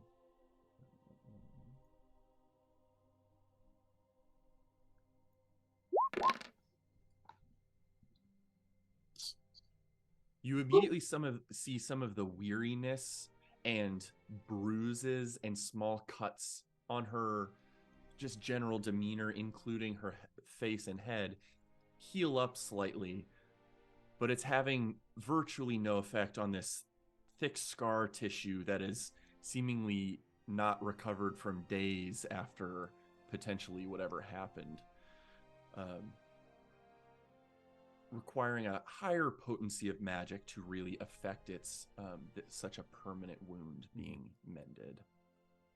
But you see relief in her eyes as you have lessened pain. But you're all led back into Mythendil, and I'll I'll do that in a second.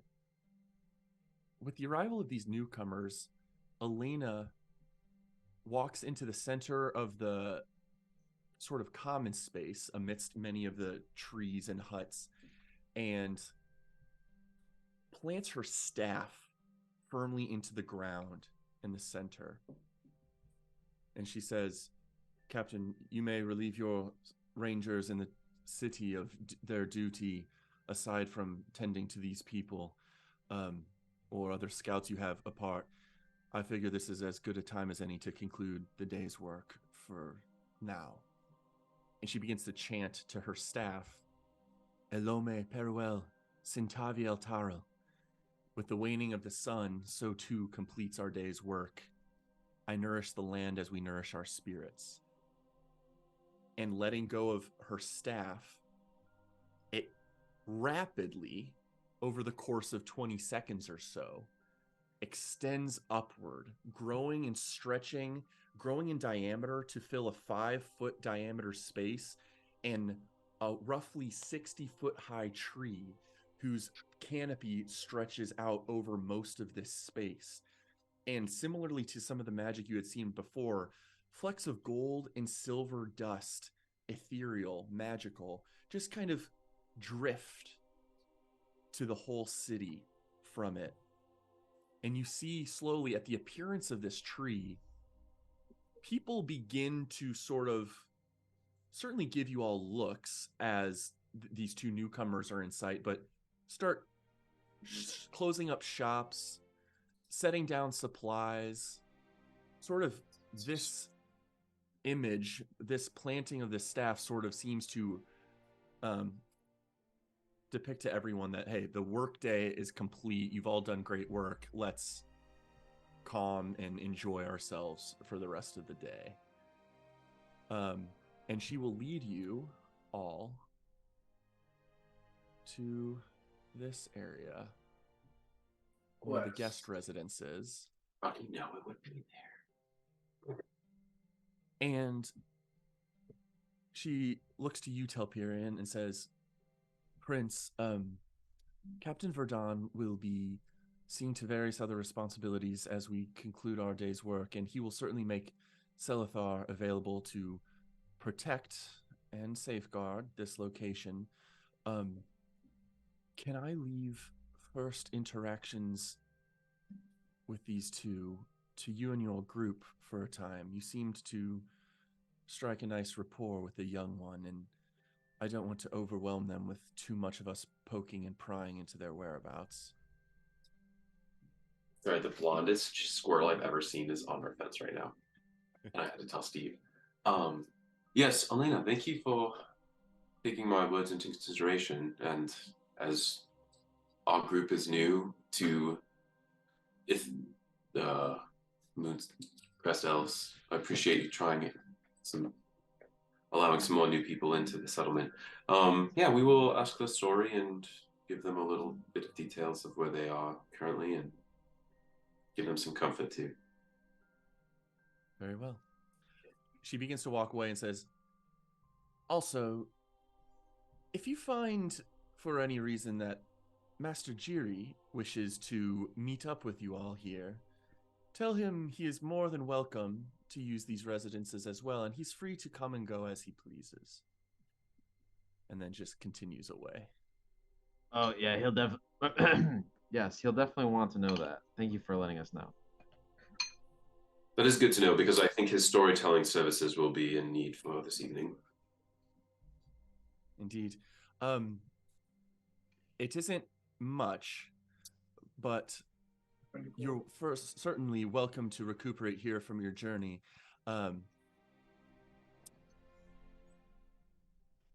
But many gather in the center of our settlement each night after the day's activity. We call that area the Hallowed Heart.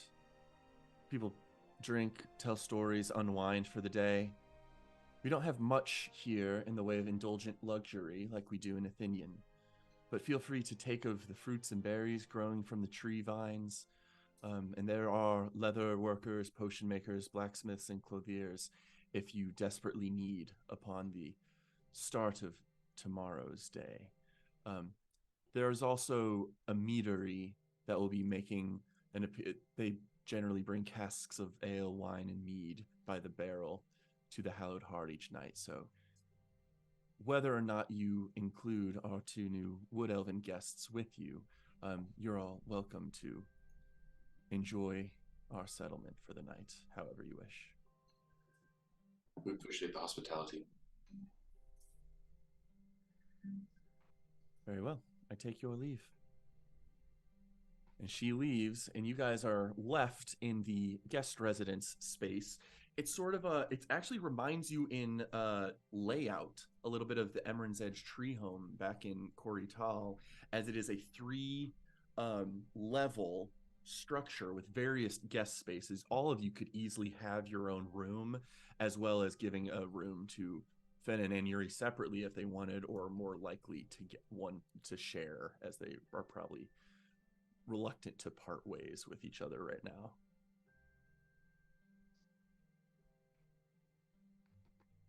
What do y'all do? Toby would like to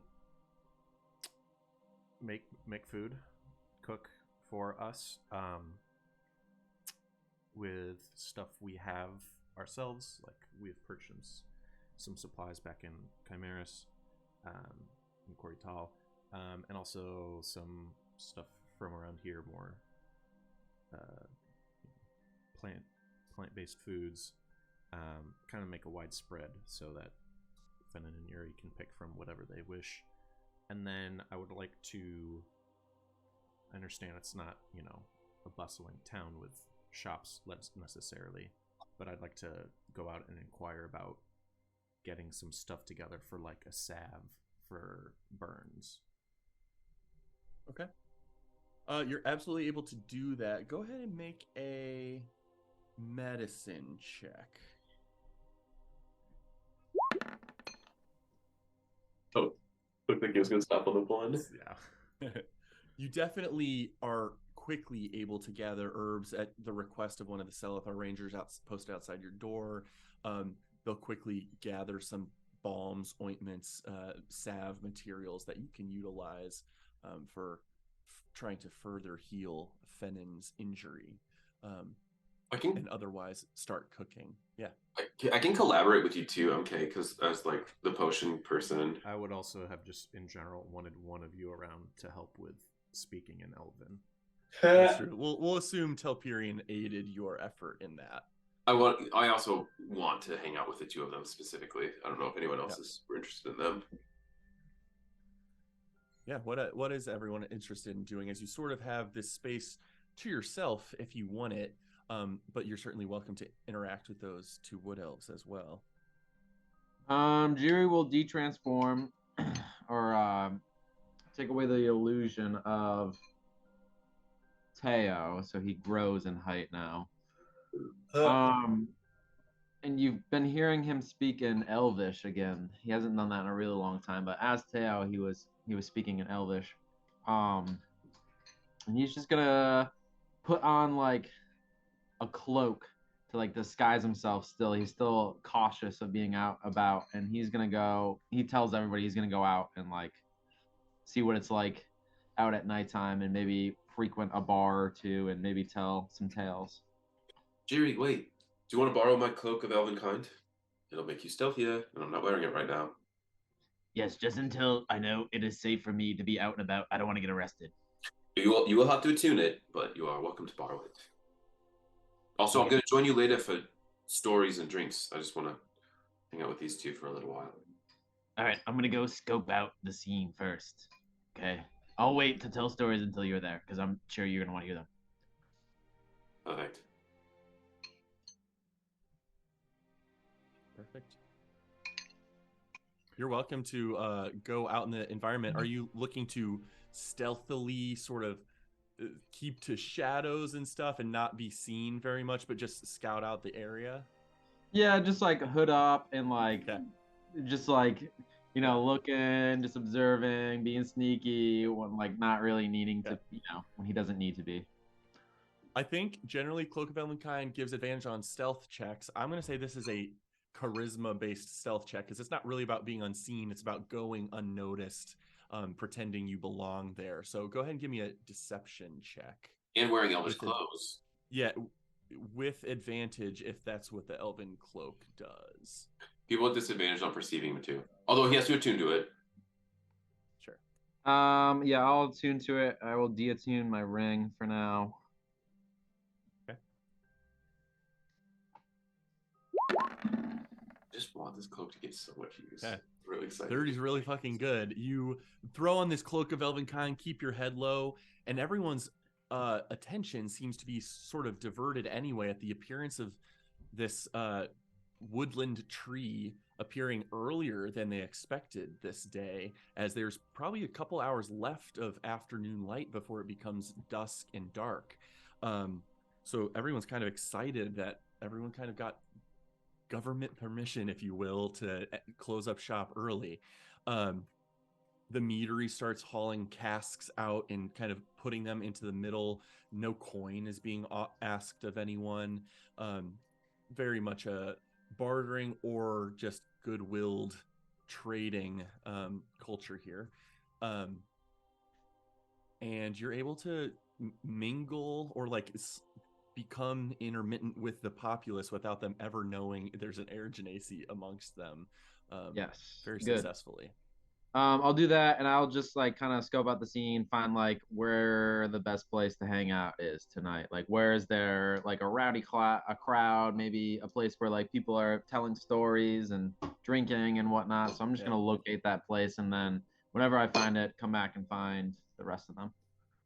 I'll say with this, I'll open up a couple other things. Let's do.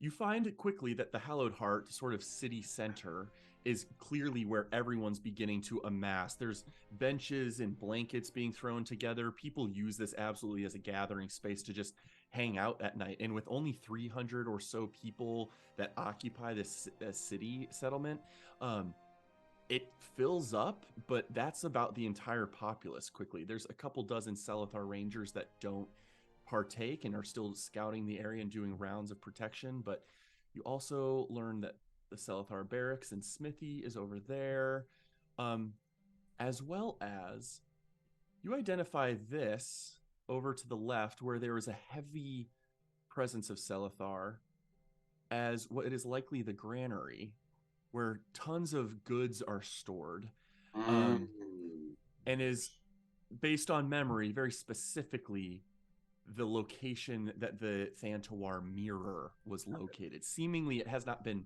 moved from its original location, but it is now being very heavily guarded. So those are just the couple. Oh, and the meadery and clothier, sort of multi-tiered. There's a meadery on the bottom floor trunk of this tree, and then a couple spiral wooden staircases upward. There's a clothier up there. All beginning to close up shop, except for the meadery, who continues to bring casks of wine and ale and mead out to the populace. But people just walk from their huts to the center, casually grabbing a random pear growing from a vine, draping from a tree overhead, and snacking on it. Food is everywhere, very ubiquitous, hanging from everywhere in the city. So you identify these locations pretty quickly, and you definitely suspect it's probably boring in all of the huts other than the middle of the center. The Hallowed Heart is definitely where all the good drinking, storytelling games would be starting to happen. All right. Last thing I want to do before I go back and tell everybody about like the town, what I've discovered is there like I'm trying to look for like a center stage somewhere where like Drew's kind of like scoping out his Open. Sure. where would center stage be? Where could I like get up on top? I'm eyeballing this fountain maybe and seeing like could I stand on top of it if I jumped up there or Yeah, so the fountain is definitely a flowing fountain, magically or otherwise. You could definitely stand on the sort of retaining wall edge of it to give a performance. The tree is sort of directly behind it in the true center of town. So essentially the tree could become a backdrop for if you're trying to perform on this fountain in some way. So perfect. I will slink back and I will inform the others of what I have discovered. That's it. awesome. You give them a lay of the land, probably familiar in layout in mind to Telperion, but I don't think Telperion may have ever actually physically been here before, and certainly it helps everyone else get a better context of their surroundings.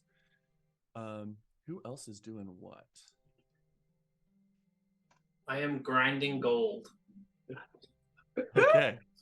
I'm taking 50 gold worth of gold, and I'm grinding it down to gold dust into two separate little baggies, little drug baggies, keeping it at the ready for my immovable object spell. So I will deduct 50 gold and put two quantities of 25 gold dust. Perfect. At some point, I will grab Jiri, and I, having heard him several times in our journey, utter some phrase about how when he does his thunder step.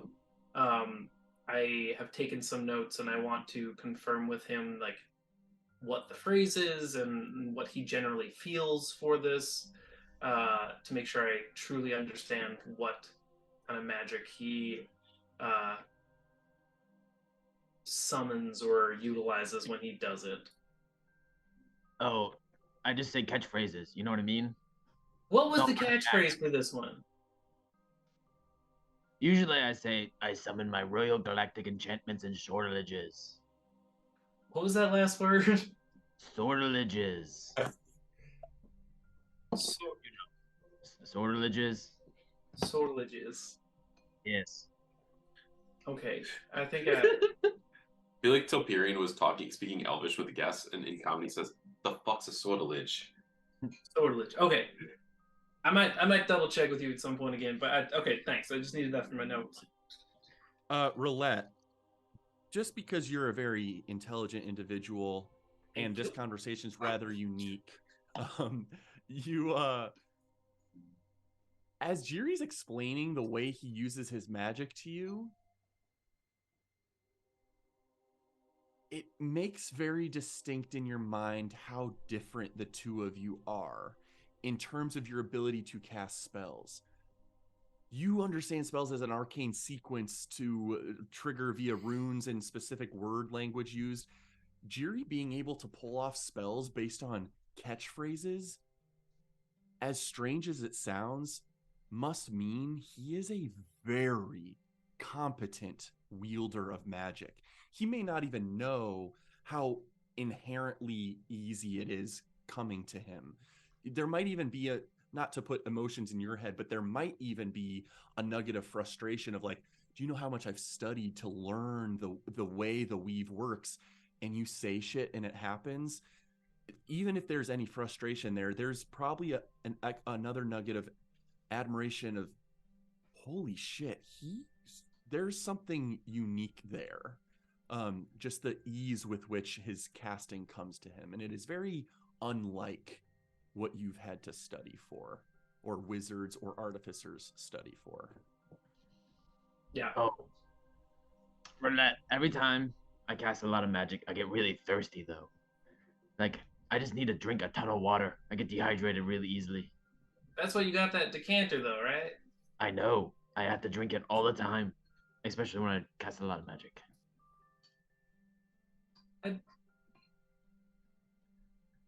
Roulette will take some quick notes without even saying anything upon Jerry saying that. That's good to know. And I think, in Jerry, I might be picking your brain for the rest of the night too. I'm gonna be working on something, and I might want some of your help on it. But thanks. I'll let you know if I need any help, though. Okay, but we shouldn't work too late because we should at some point go out and put on a big performance and let everybody know our tales. Are we just gonna do a round 2 of the show we put on back in Midnight Grove? Yeah, or I could tell about how I killed a dragon. That is It's true. pretty How epic tale. there was a slaying of a dragon that did happen. Yeah, you guys were all stuck in like the mud or something like that, and I was flying around killing it. Yeah, that's how that story went. I think so. Yeah, it was pretty dark in there. It was hard to see. You were right. Who could tell what really happened? So I guess I'm gonna have to come up with a cool tale. Yes, who could see with all the blinding daylight that was being provided?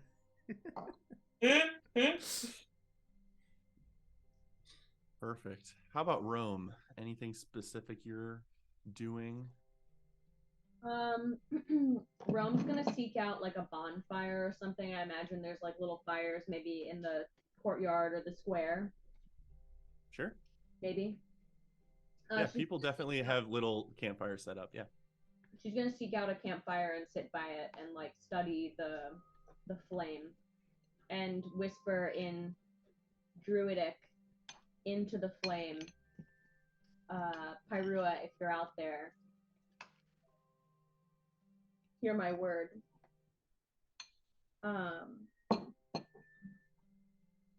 Perhaps you'll be able to hear me through this method. And if so, come find me.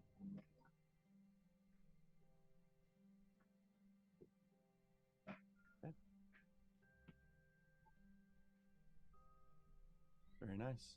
You see a lot of eager eyes heading your way, as not necessarily heading your way, but you're gathering the attention of various herbalists and grove tenders and people whose job here is to cultivate and nourish the land in the barrens or within this city settlement for the nourishment of the populace. You even might see a face or two you recognize from some of your work in Athenian. But yeah, people are happy to have you there. Like a vegan celebrity. All right, how about Telperion? Anything you're up to specifically? I want to visit with these two for a little while. So, Yuri and Fanon. I'm going to take out I'm going to go over the bag, and I want to take out our special warming up urn thing, our magical brazier, just to make the house extra cozy. And then I want to like eat with them, whatever Toby's providing. Oh, and I want to work with Toby. So Toby, I've got I've got a resource here to share with you. And I want to take out my enchanted water. It's a tier 2 vial of enchanted water, and I want to work with Toby to make the salve, and I want to like take kind of ownership of it with his aid, and make that for Fenton. Sure. I would say based on just a very quick overview of potion making stuff for this campaign with the crafting rules, you would know that a simple potion you brew you could do in less than a day. So you could definitely do that. Mm. You wouldn't be able to brew a full tier 2 potion of some kind in that time frame. It would take a little longer, but utilizing that tier of a alchemical component on a basic thing would definitely heighten its magic. So you definitely think you could make a potent something for use by Fennin. So I kind of want to just be like working on it while visiting with them. Sure. And I want to. So, Benin, I'm not sure. Could you speak before the burns happened? She instinctively opens her mouth to respond and closes it sort of downtroddedly and shakes her head yes. You could speak before. Okay. Were the burns from the Emerin or something more recent? Hold up 2 fingers if it was more recent. Okay. And she taps Yuri, who says, there were people, not our people, that came to our village. They were yelling and getting mad at the elder, saying he did something to them. And then there was fire everywhere, but it wasn't normal fire. It was purple and green, and it looked really pretty, but it caught our house and trapped us inside. Fennin Fennin used to be one of the defenders of our town. She's always been really nice to us. And she broke through the door and got me out. She said she couldn't find my parents, but hopefully they got out a different way. And do you remember, Yuri, what was Fennin's weapon of choice as a defender?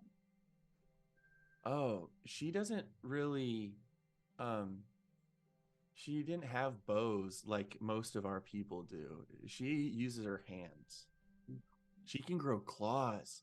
Show him, Fennin. And Fennin just kind of like in a trying to be patient but calming them down way just kind of settles Yuri. Well, you should see it sometime. Maybe I will. What do the people look like who started this fire? Probably not elven like us. I just saw the fire. I didn't see all the people yelling. Fennin. Well, I have good news, Did Yuri. you see them? And Fennin thinks and says, it just gives a motion. I take out some paper and quill. Give them to Fennin. She sketches pretty crudely and quickly what look like soldiers wearing armor, pads on their shoulder, spears and shields, sometimes swords. And then she takes the quill and just punctures a part of her arm to draw blood, and then fills in their armor color with red. Was it also black? They're Astians, then. It's the name we give them. I'm gonna do something. I want to show you something, both of you. And I want to telepathically in their head just say like, I've got something that might help you both. And I want to like telepathically put that in their head without talking. You hear from Yuri, "Whoa!" And you hear from Fennin, "Fascinating. Can you hear me?" Yes, and I shouldn't be able to.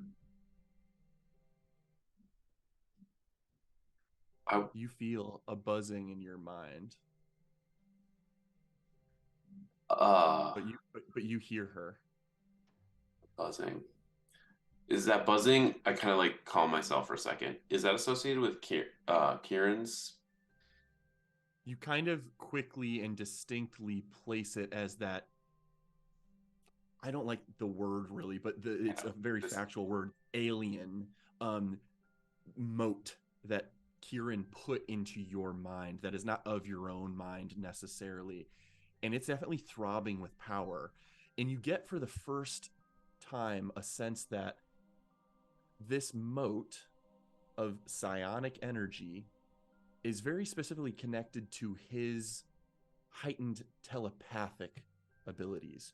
You're not sure how it might be developed or trained or honed, but that is a source that can be tinkered with to push yourselves in ways not telekinetically but telepathically, should you devote time toward it. I give a little. Telperion gives a little blessing to Kieran. And so this is a little odd. I can read minds, but it's something that takes a lot of. I can only do it once in a while, so once a day.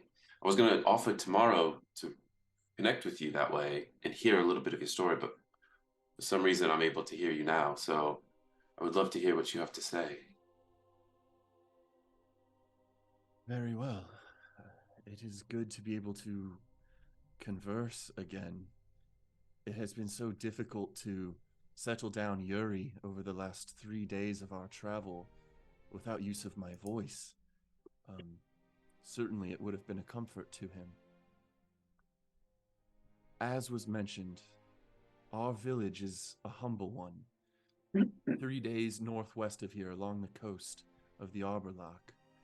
It is known as Ayenalad, or Eldervale. And although Yuri has the blessing of ignorance on some of the things, he speaks the truth. Those knights in black, silver, and red armor appeared out of nowhere. They just ventured into our village claiming that we had done wrong to them. Our elder leapt to our city's defense, trying to ward them off and convince them to leave us alone, but they would not hear it. They wielded flasks of violent, terrible fire that we've never seen before. Some unique alchemical mixture that was not quelled by any of our efforts. If we were not such a swamp-ridden landscape so close to the Arborlock, it certainly could have spiraled out of control. But it did a number on our villages and huts before it diminished, and by the time it did, I had taken Yuri and fled. Not many survived. I'm there doing other studying stuff. I don't hear this. Never mind. I was wondering what you. Never mind. I don't hear this. It's unfortunate because I have a suspicion on what you were thinking, but I will say, you would maybe have noticed that all of a sudden I stopped talking. You're just staring at each The other. two of us are just staring at each other. Yeah. I probably would understand that you were telepathically communicating, and I'd be like, okay, I'm gonna leave you alone. It's quiet here. Was your village destroyed, or do you not know? by the time we got out, virtually every single hut was in flames, and grove tenders and other herbalists that we had there were pitching water and dirt onto the fire, and it was not quenching it. Quelching? Do you mind if I involve my friends? If I share your words with them? Of course, you have shown us kindness. If there's more information I can give, let me know. And I'll call over Rome and Toby, and I think Jerry's out, and Rome is out too. Okay, I'll call Toby and Jerry over. I'm sorry, Toby and Roulette over, and I'll just start relaying everything that was said. I have more questions, but I want you guys, so you guys are in on it too. Toby, Roulette, did you want me to ask any? Well, you can ask yourself. I can share what she says. I'll let you translate on my end, Telpiran, just to make it easier. But We have telepathy, Elvish, and common in the mix. I know. We will assume at this point the appropriate amount of translating and relaying fair. through Telpian happens, but you're welcome to just converse at this point. And Toby's just kind of bustling around trying to really take care of these people while Telpian is able to kind of sit down. But we'll now ask, actually a little more towards Telpian, are the Ithilwinge the only elves who take residence in the Emerald?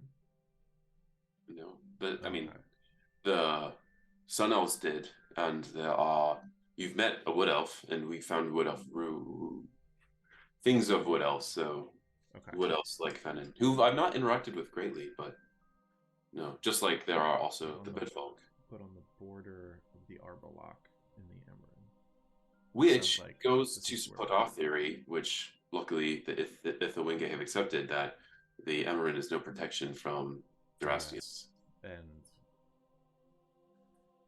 I wondered if they went looking in the forest after the people of Forest Hollow and stumbled on these people. Or if they in Fennin, for your information, the Durastians who attacked your village have attacked many. They've conquered an entire country between their home and ours of Creatia, so...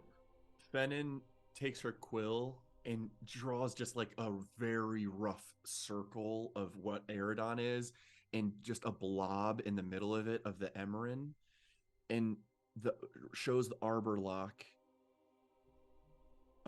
telepathically to you, says, Aenalad is here. And she puts her quill down, and it is very close to the location of the Alealor ruins. That's what I was afraid of. Oh, yeah. Well, Fennin, I actually think, the rest of our group isn't here, but we were intending to go to ruins very close to that place. I don't know if you'd like to go with us, but... she says, we know of the ruins, but have always stayed away. Oh, why? They are not of our culture, and our home served well. I know of a Wood Elf who lives there, and what we find in your home, granted, you may be able to settle with them close to where you lived. We installed a small village of creations there. Who were also... She also says, maybe it's possible. She says maybe it's possible at least someone made it to the ruins in the escape. Would you want to travel with us back that way if that's where we went? Very eager shake of the head, yes, but then a moment of caution. But there would be danger. I don't want young Yuri to fall prey to more violence. But if there are others in that area, or certainly not his parents, unfortunately. They died. And also, I kind of want to include Roulette and MK if there's anything you wanted to input or question. The fuck was I raising my hand for? Oh, I will. The fire. I'm assuming you were going to bring up you relay the fire story of everything. Does that sound familiar to a certain type of alchemical fire flask, of which I have in my inventory, and I totally remembered that I had it this entire time? I think you have 3, did we say? I have 3 and Jiri has 2. You in fact have flasks in your inventory that seemingly are reminiscent of what Fennin's descriptions are. Yeah. Yeah. So okay. So I mostly wanted to and I would say as a brief aside, I don't know. It's no certain connection, but the type of fire that she's describing would have been the same kind of fire that the Drastians were gonna, I don't know, blow up the Moonset Grove with, or something like that. I don't know if it has any direct link, but that might be who we're dealing with. That's no normal torch that you light something on fire with. When you use that, you're intending to harm people, not let them get out.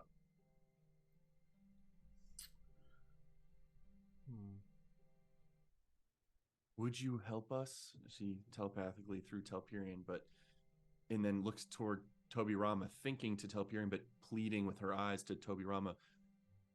We could look for survivors, heal them. Your magics, they could help people.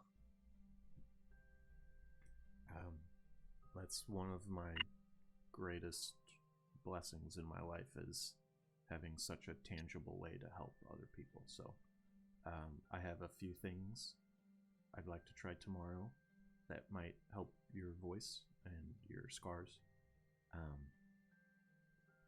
But I think that is still our direction, is heading that way, and we would certainly help in any way we could.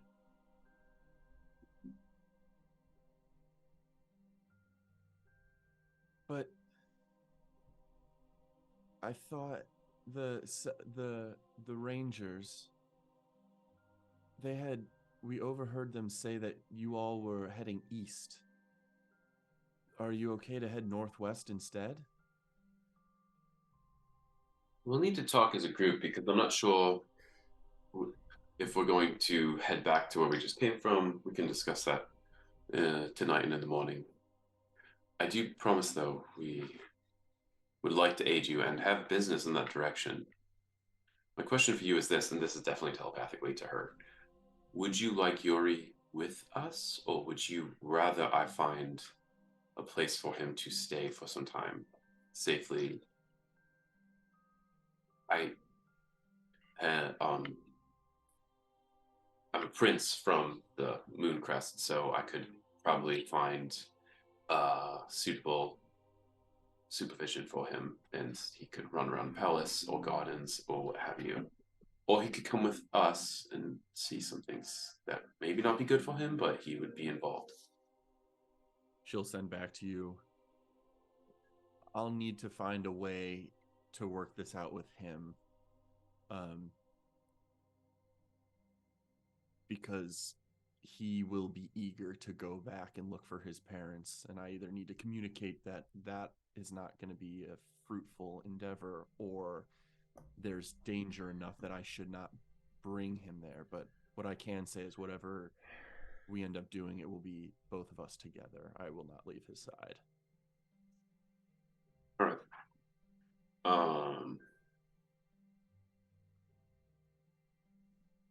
I want to kind of like start transitioning out of the conversation, just to like leave some for tomorrow. But at the same time, I kind of want to just like mentally prod this connection that I have with her at this moment, and like kind of feel out that whatever is buzzing, and like I don't know, I just want to like kind of try to like mentally observe whatever just happened. Yeah, go ahead and make an intelligence check. No, I rolled a 5. An 8. 8. You're not sure the nature of it, the reliability of it, but you absolutely just sustained conversation rather easily telepathically. So, and you find that that's the source of it, but you don't glean much else about it at this point. Okay. But I would also say at this point of decisions needing to be made and such, you see how weary she is, and she starts kind of body language and otherwise starting to indicate that they are going to get some rest after eating. But the rest of you are free to use the night to go down into the city square or whatever and meet up with Jiri in Rome, or do whatever you guys want to. But Fenton starts to indicate that they're very in need of rest. And then last question, the salve that we're preparing, would you rather it be suited to your voice than the burns?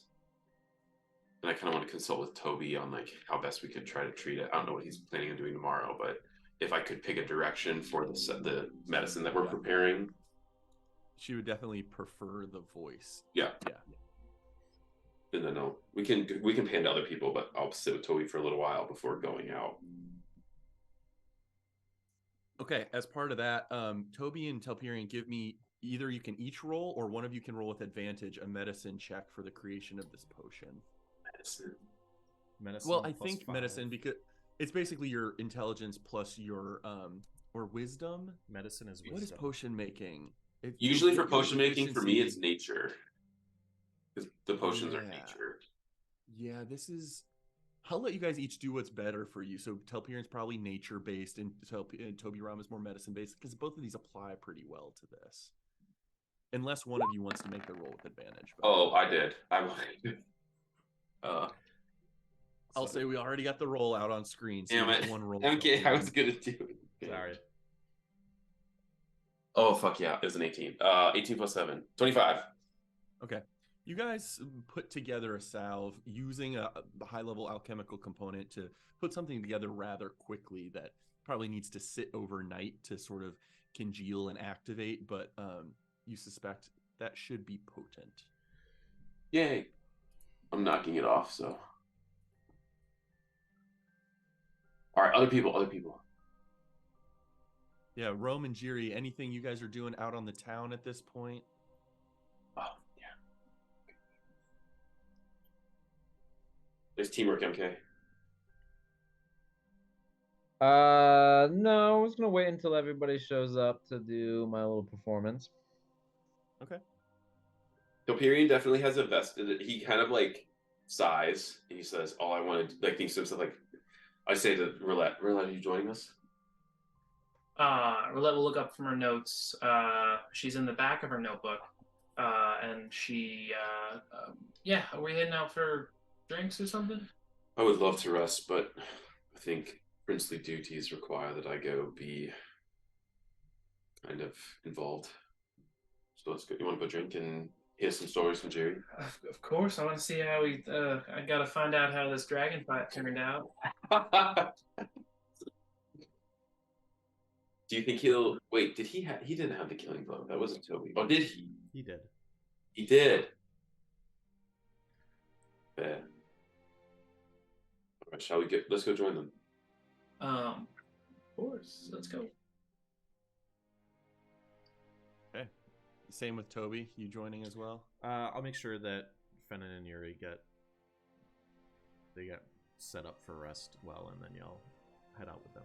I take out the magical bedroll and I put Yuri in that specifically. Okay. It is very warm and cozy. Magically so. Cool. All right. The rest of you are all able to meet up. Rome possibly speaking with some gardeners and grove tenders, but otherwise issuing her message into the flames. Jiri probably, I don't know if you're already conversating with people or just itching to, but yeah, you guys are all welcome to meet up in the Hallowed Heart. Plenty of drinks going around. You guys are welcome and able to get a mug of mead or wine or ale or whatever you want. Definitely getting some mead.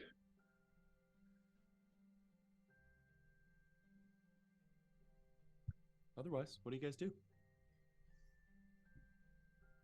Telperion, you should introduce me, but we gotta wait until the crowd is ready.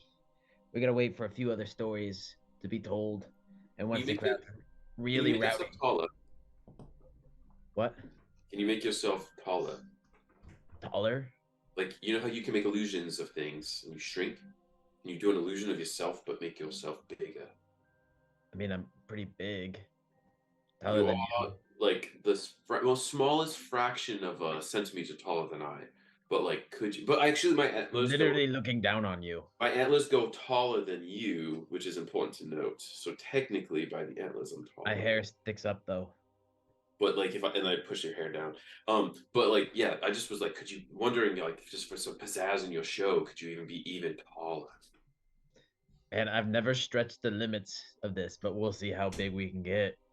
And so I will do my illusion out of my mouth and coats my body, and I'm gonna see how tall I can make Jiri with my illusion.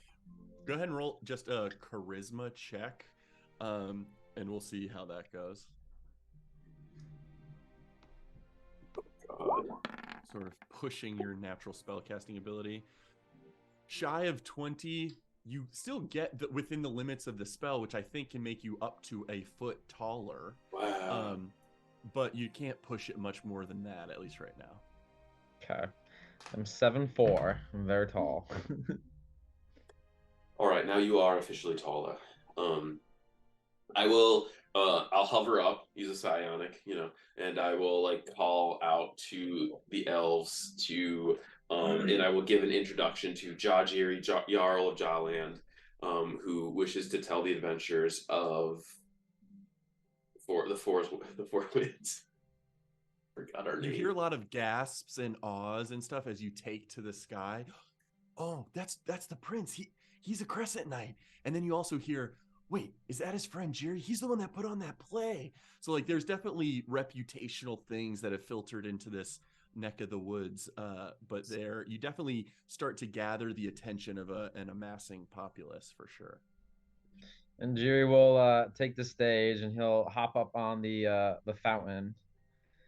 And he'll like use that. He'll like wander back and forth around it. You know what I mean? Like looping back and forth as he tells the tale. And he'll say, "Come along, gather around, folks. You are gonna hear the tale of Jajiri, Jarl of Jarland, Jinjinasi, and most recently, Slayer of Dragons." Can I ask Roulette to give me 4 stones? Roulette, give me like a stone of dragon snarls and give me 2 light stones and then like a brimstone smell. That I can do. And then I telekinetically, I get them in the fountain, and then I like move them around so like the lights are like circling around. Like I have one that like a blue one that follows Jiri, and then I'll like flash the other one around, and then I'll like bring up the dragonstone one and like kind of just move them around for him. Very cool. Jiri, also for the fun of it, can you make an acrobatics check for me? Yes. Oh Don't God, fall in. I've never wanted a nat one more. Okay, there's one moment where the slick surface of the stone from the fountain, your foot goes, but it just ends up looking like a more flare-filled step you took. And you're like, oh, okay, that was a close call, but we're good. As you delicately go back and forth on this ridge of the fountain. I will tell the tale of like our most recent adventure with our buddy the Elicorn and just the whole tale of like the last few sessions about like us entering into the Sarzarath's domain and slaying him. I will embellish it that like everybody was like stuck in the mud and like dying, and like Jiri like flew out of it and like stabbed it through the head with his sword, and I'll like brandish my sword and like shoot a lightning bolt up into the air as like fireworks. Amazing. Cool. Go ahead and make a performance check, I think with advantage. Use every spell slot you have. Oh yeah, I definitely use all my spells. Perfect. Right before Durast attacks.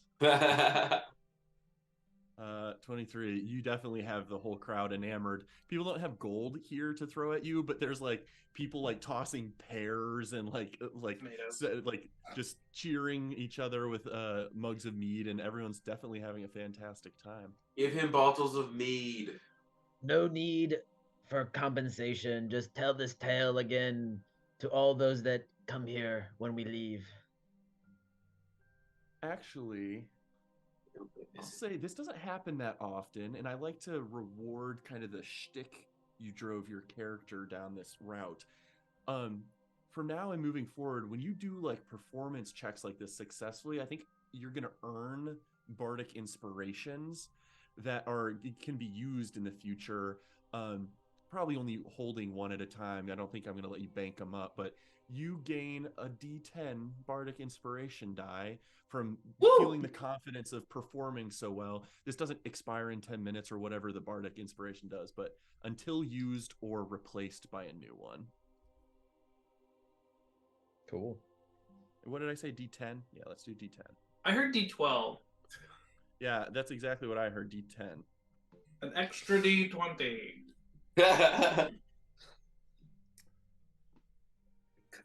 Yo, Jerry just rolled a 40 initiative.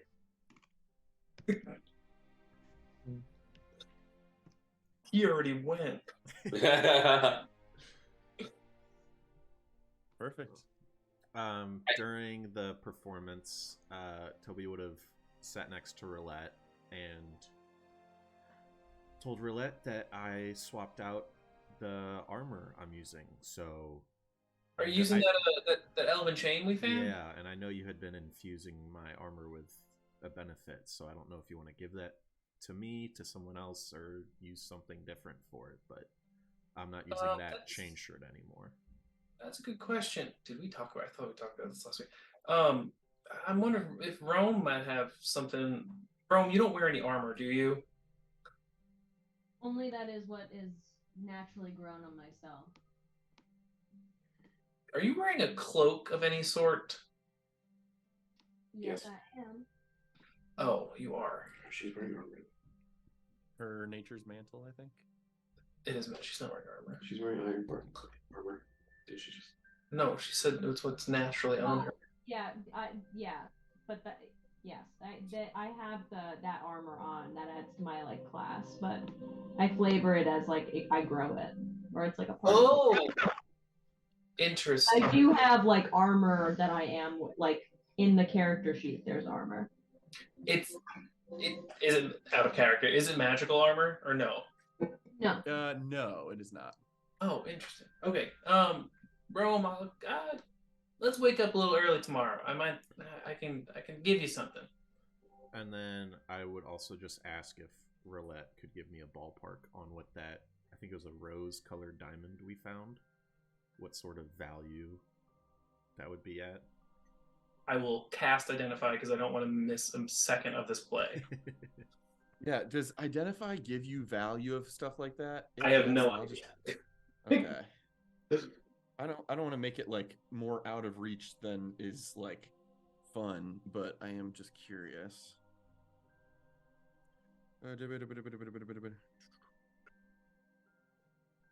It doesn't say it, but I'll do this. With Identify, you're not proficient with jewelry tools, but I'll say using Identify kind of does that instead. So give me a intelligence check. Beautiful. With proficiency. Which So is kind of what the Identify bought. +8. +8. I'll give you a ballpark here. Wait, sorry, it's 11 total. 11 total. Yeah, 11 total. Yep. Definitely above 10 gets you a basic. You don't know maybe what the high-end jeweler might charge for it, but you suspect it is more valuable than a 300 gold diamond that you've seen Toby Rama use before. So more than 300. Toby, put this thing away. It's pretty expensive. It's probably like the size of like a D20. It's a honkin' beautiful pink diamond. Freaking beautiful. Freaking honkin' beautiful.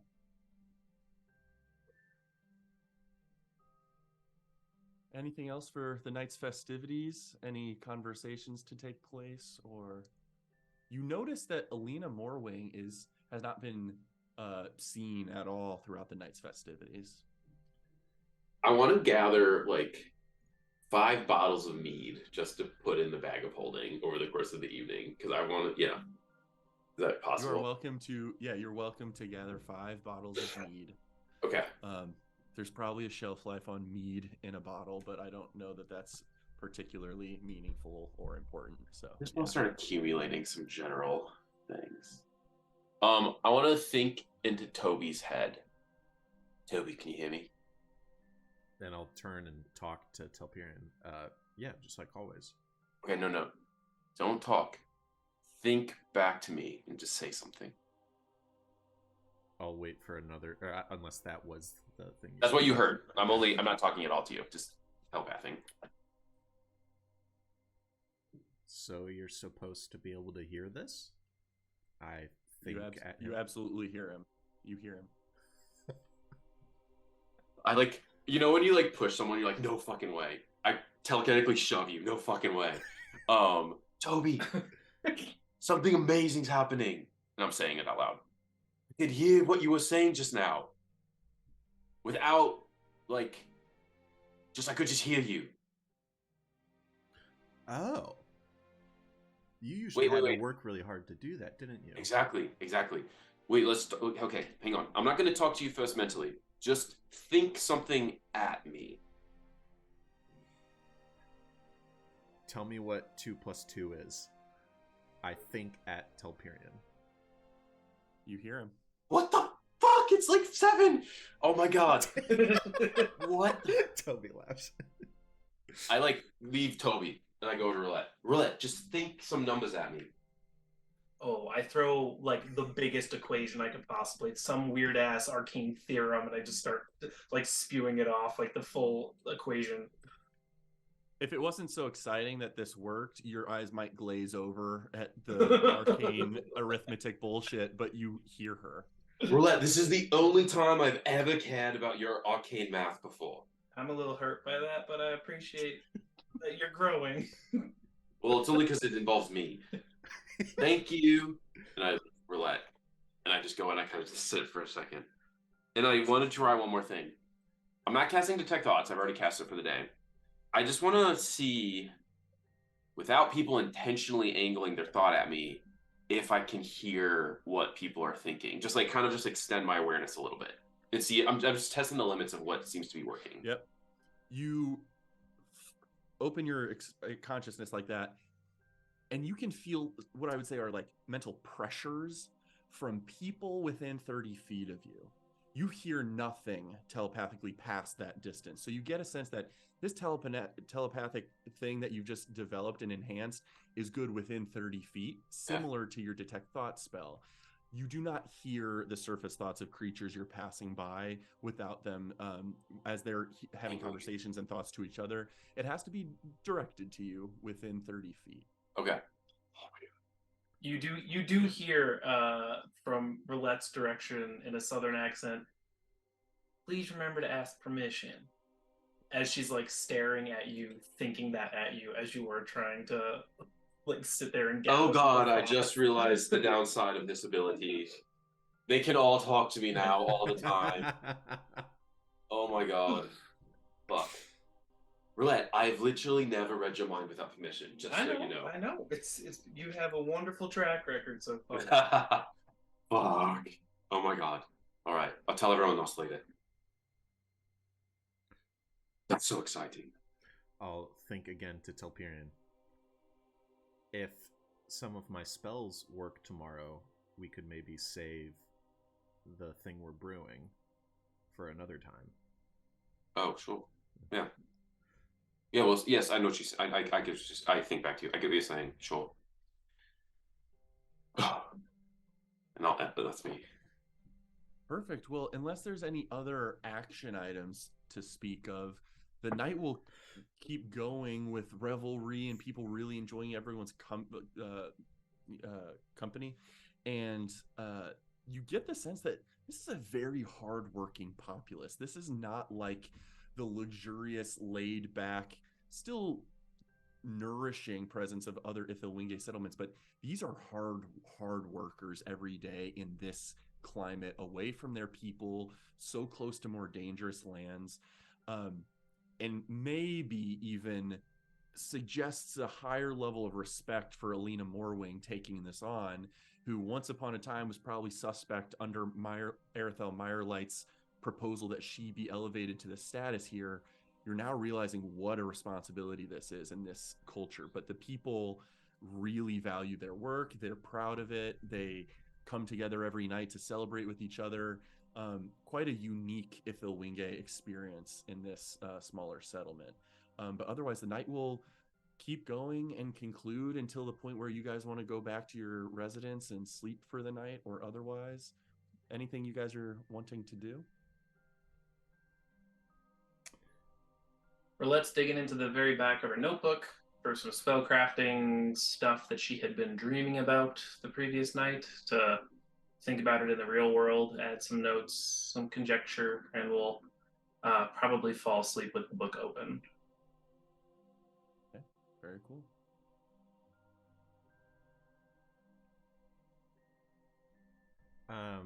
Toby, before going to bed, will try and ritually cast Commune again, which I believe includes a roll, as this is a second time today. Oh, yes.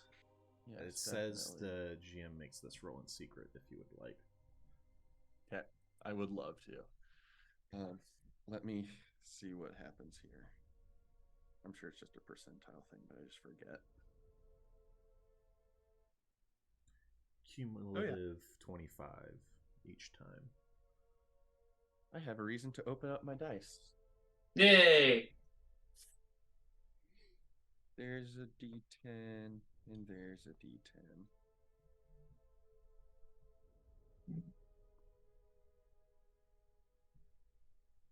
You summon your magic into the void, and although you feel the sensation of the cool, soothing mists, no Deva of Kelemvor appears to answer your call this night.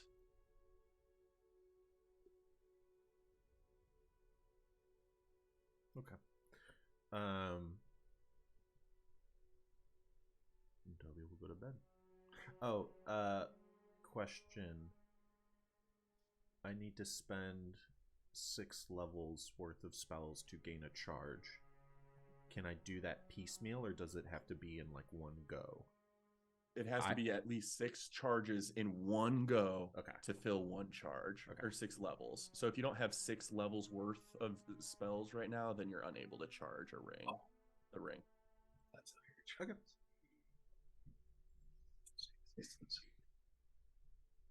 Very powerful item, and it's like misleads a pretty good spell, and the way it works is very powerful, so it just is difficult to refuel it.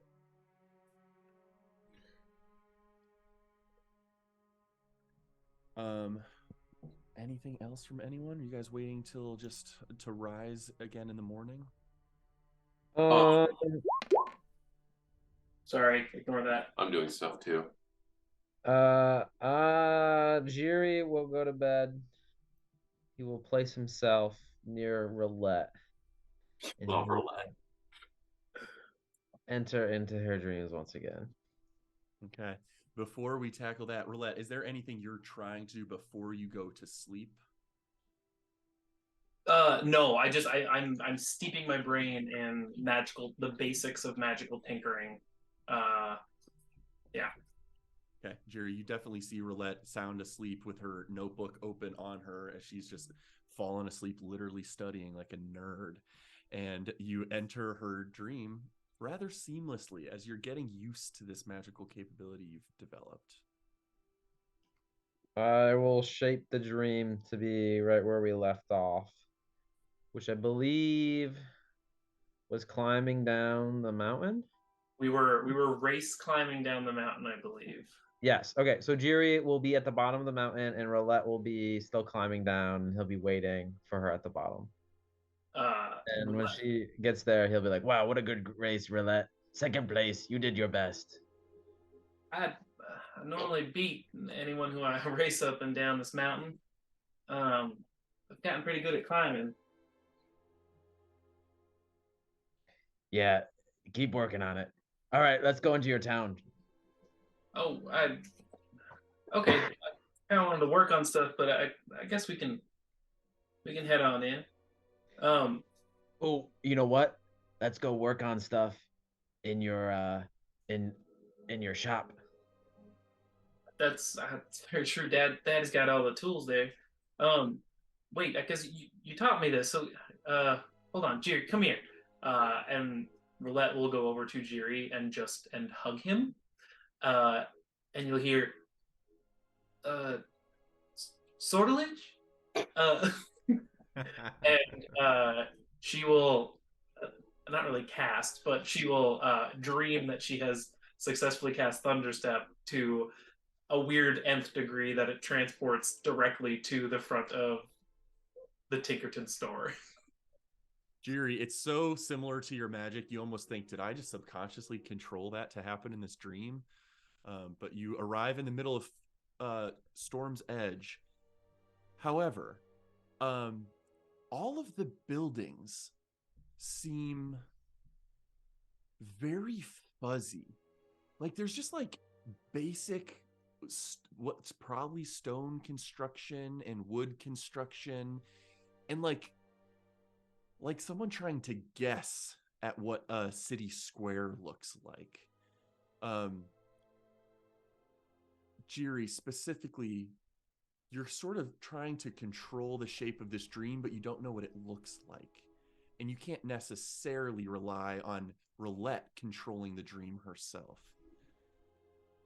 at this time. Roulette, I need some more details. What is it? What does your town look like? Tell me about it. Oh, well, this right here is the shop. And I want to rewind like 2 seconds because Roulette in her dream, she definitely did this on purpose because of something Jiri said. When I hug Jiri, what do I feel? Okay. A little lizard. And I know it's in a dream, so I know this is like a weird ass question. Yeah. I'll preface this with saying I'm thinking back to a very early campaign moment where I hugged Jiri and he levitated us across a chasm before he then fell down the chasm with his armor. And I had a specific feeling when I felt him that first time. That's an interesting question. Technical. Because I'm going to be very careful with my tongue here. So I would like you to please, if you're willing to, remind me of what you felt at that time, and I'll confirm whether or not you feel it now. So when he said, he was talking earlier about casting spells, he said he gets very thirsty during it. And an earlier time when he also said that was when he was levitating across the chasm underneath Cardigan Post? Underneath Cardigan Post. Either Jiri or it was made known that Jiri felt very, very warm to the touch. Oh, yeah. Right now, Jiri Long. Jiri, I'll just, this doesn't really necessarily matter for this question, for this circumstance, but I do want to ask you, when you're doing this right now, are you essentially designating yourself as the messenger as part of this spell? Effectively? Yes, it would be, yeah. Okay. Jiri, or Roulette, when you hug Jiri in this dream, he seems physical, like, and you're hugging him around his tabby and his cloak and all that. So, like, but you definitely hug him and it's a physical form you think you feel, but he just feels like a normal humanoid warmth, not particularly warm. And then you catch his shadow, which once more, like it was the other night, writhing like a dark flame on the ground for just a moment before becoming a normal shadow once more. Interesting. Yeah, Jiri, this is my home slash the store. And I'll just like point out random buildings, and I think according to per what you were just saying, as I point out some of the buildings, I'm assuming they will come into more stark detail. I don't know. I'll say like that's the Smith's place, and like the Jamesons live over there. They had a big purple house because they were kind of eccentric people.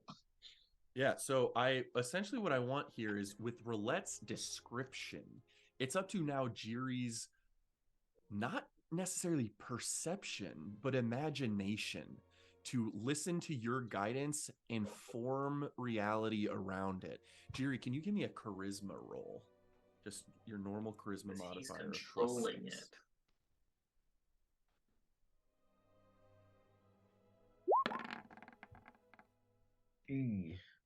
You're listening to Roulette's words, and like if she says it's a wooden building, like you're able to, like, by looking at it, it does like a pixelation level goes up where it enhances a little bit, and like you see striations in wood and imperfections in stone, but it's just like it's still hard right now to be fine-tuning the visuals of something you've never actually seen before, but you are honing it in based on Roulette's descriptions. It looks really cool, Roulette. Wait a minute. Did you just cast one of my spells? I did. That's why I was asking you about it earlier. The fancy ring I got from down in that dragon's horde let me do it. So I'm gonna be picking all y'all's brains about some of the spells you might be able to do, and trying to copy and make them my own. I don't know, something I don't know. This ring is pretty darn powerful. Rillet, you know what's funny? We were just talking about this, but that's a spell that my evil half brother Jadrakar taught me. Oh, interesting. Yeah. Didn't we just isn't he on this plane? Isn't that what we're? Are we trying to go find him or? Oh, I hope not. He's very evil, and he's gonna be mad if he sees me. Oh, that's why you're asking. What if we could only do it with 3 of the tetrad? Yeah, he's probably hunting me down, trying to kill me because I'm the Jarl. Yeah. Wouldn't he be trying to get back to the air, the plane of air? That's what I'm wondering. Maybe he knows how to go back and forth. We have to find our way back there eventually. Interesting. I just know I have to go through a big storm to get there. What if he's that storm you got to go through? It's a possibility. Yeah. That's interesting. Yeah. Anyway, this is the Tinkerton store. We're pretty far from the center of town. Yeah. Wait, hold on. Tell me what it looks like inside before we go inside. That way I can make it look like that on the inside. Oh, sure. So it kind of look from the outside first. It looks like a regular house, but imagine you just kind of um, slapped a store onto it. The wood never lined up because Daddy wasn't too good with kind of painting the same color. Um, but it's a store attached directly to a house. The store just it's kind of aisle after aisle, similar to Mirage's store, but a lot more just uh, as my mother always said, shit everywhere. Tools and projects and half finished products, just kind of skewed all about, but it kind of endearing in a way. You kind of always, you never know what you're looking for, but you always find it in Tinkerton's. And what does your dad look like?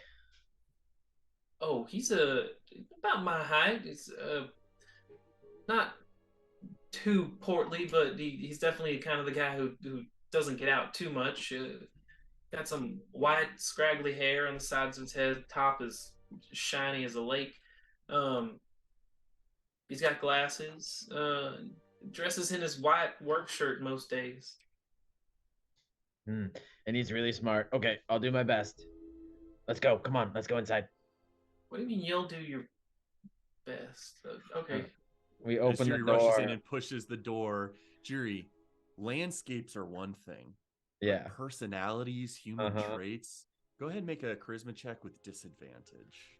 I'm very imagining this like very like uncanny valley type situation right now. Where it's Like a nightmare. You're about to. Oh, it wasn't that bad. dang. Yeah, with a 12, you walk in and a friendly voice looks up from a table, but all of their features are very blurred. And you just hear like a muffled voice say, "Hey, Robert, it's been a while since you've been home." And you're he's just got a- like the most basic version of Southern country drawl, trying to imitate it to roulette, but make it something its own. Very distorted, blurred, not refined. And you can tell he's got a really big head. Like Jerry gave him like like He's smart, so he has a big head. Um, DM, like, does Dream Roulette start to get nauseous? Yeah, like mentally so, yeah. Like this is very disconcerting and even like jarringly upsetting that like you know exactly what your dad is. Why is he that blurry mess that I can't see or hear? Jerry, are you making him like this? He doesn't look like this. well, that's how you described him. I love Gary doubling down. Did you change? Can I peek down at the shadow to see like just to see if it's like doing its weird flame thing again? You're not sure if the shadow is responding to your line of sight or not, but it seems like every time you catch it, it writhes for a minute before being a seamless shadow. Jerry, he doesn't have this big of a head, and he has a better voice than this. He's I'm not. Are you actually? Am I? Uh, is there like a word for brain nausea? Is it just headache? I think nausea. Yeah, I guess nausea is not necessarily brain, but I associate them together sometimes. But yeah, I mean it's just like a headache. Okay, so seeing that Roulette's kind of like, well, hold on. Would I tell that she's like starting to like panic here? I Yeah, think probably. she would. I think she might like. She'll wander over to like a spot in the store or like a door that she like she knows what's behind it, and just open it to see what's behind it. And when she goes to grab it, because like Jury doesn't know what's behind there, he'll like try to grab her attention, and he'll like grab her and turn her and try to get her to look at him instead, and be like, Roulette, hold on a second, ready? And I'll snap my fingers and I'll take us back to like all of the workbenches. Oh, interesting. That you had originally encountered in her dream that are much more Yeah. clear, not your guesswork at stuff. You had just seen these in Roulette's dream. So yeah, very clear all of a sudden, no longer in the shop necessarily. Interesting. Oh, shit, I had a question. So this mean you want to work on something, Jerry? Yeah, Roulette, ignore that. Let's get back to work. Let's get you working. I think that'll put you at ease. I guess it's harder to explore places when you don't know what they look like. Hey, Roulette. But I do know what the. Oh, Sticky keys. Sticky keys. well, yeah, it's because Griff is like attacking me right now. Roulette, um, let's do some work. Don't worry about not remembering what your place looks like. You know what I was thinking? Maybe we should spend some time going to Jaland next. You know, we explored your town, got to see everything, all the sights, got to meet everybody. What do you think? You want to see Jaland?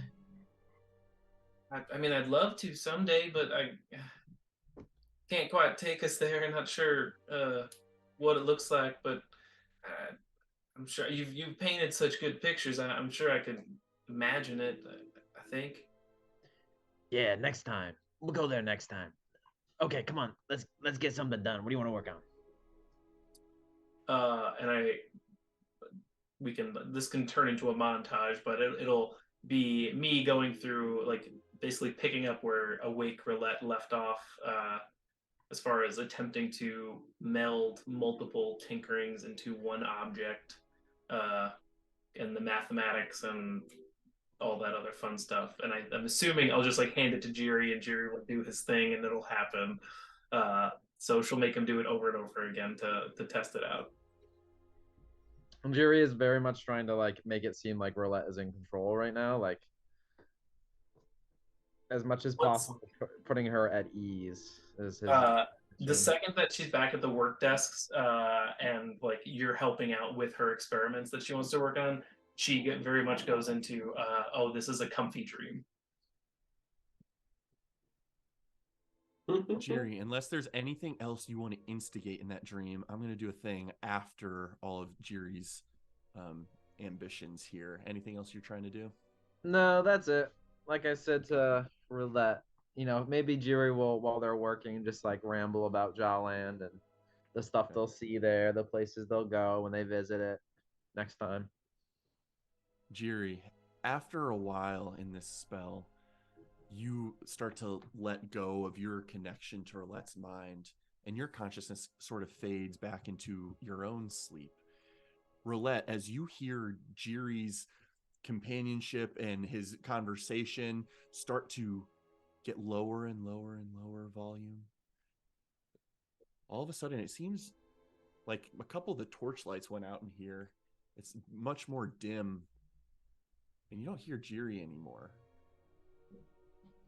And if you look around, you'll see the familiar form of just a flaming black void, upright like a humanoid.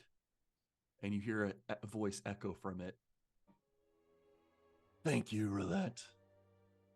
You are proving most valuable to Jiri and myself as we hone this ability. As I've previously requested, do make sure to aid him when he pulls you into his side of things. And then the flame gets bigger and bigger and bigger and fills your vision until all is dark and you fall into a deep sleep. But that'll complete that spell for this night. Anything else from anyone else in their nightly rest? I'm gonna spend 4 hours finally opening my sister's book that she gave me. Okay. Oh, You see, almost frustratingly, after having just reprimanded Roulette about the boring arithmetic of arcane studying, you're like, oh shit, that's exactly what this is. And it's just like some theory, it's like some math theory up front in the first couple pages that you just couldn't give less of a shit about. And then some like real basic ass spells that Minerva has written in as like, these are some things I like and some things that might suit you well. Sort of, you get the impression from her eager writing that she's like, this might be one of the only times my brother is like trying to give a shit about this stuff. I'm going to really try and ease him into this stuff. So just some thoughts and notes about spellcraft. beautiful. I'll spend my 4 hours of rest, or not rest, reading it, and then I'll trance. Yeah.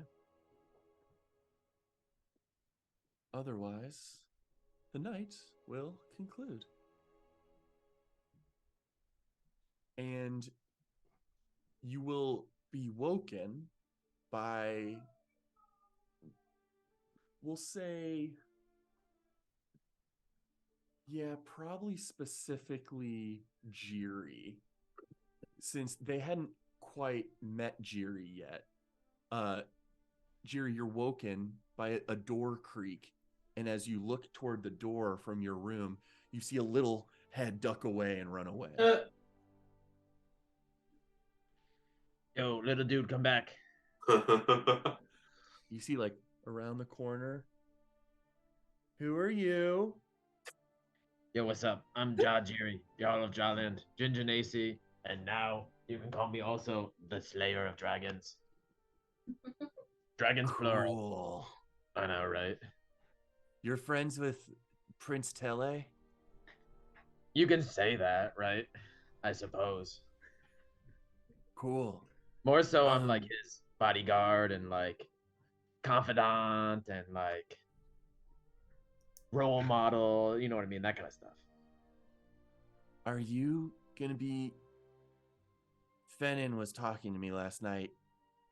Are you gonna be one of the people that's gonna help us restore our village and escort us back there? Oh yeah, your village had some evil things happen to it. Yeah, it burned down. You know what? That's terrible. We'll make it better. Cool. Find who did it, and I'm gonna punish them. Fennin, they're gonna do it! And runs away. We're gonna do that, right, guys? Hopefully, I didn't make that promise for everybody else. No, I want to help them too. Toby, wake up! I made a commitment. It involves you. Rome, you wake up. Yeah. She's like anxiously waking up. Guys, I did a thing.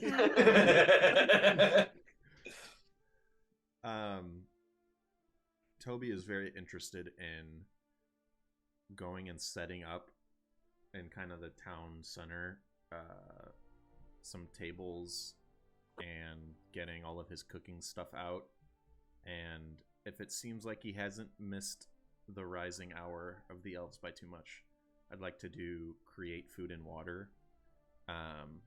to kind of get a breakfast going for the town, because it's 45 pounds of food. Yeah, it's a lot of It food. says 15 humanoids for 24 hours, but I feel like it could maybe be more if it's just for a single meal.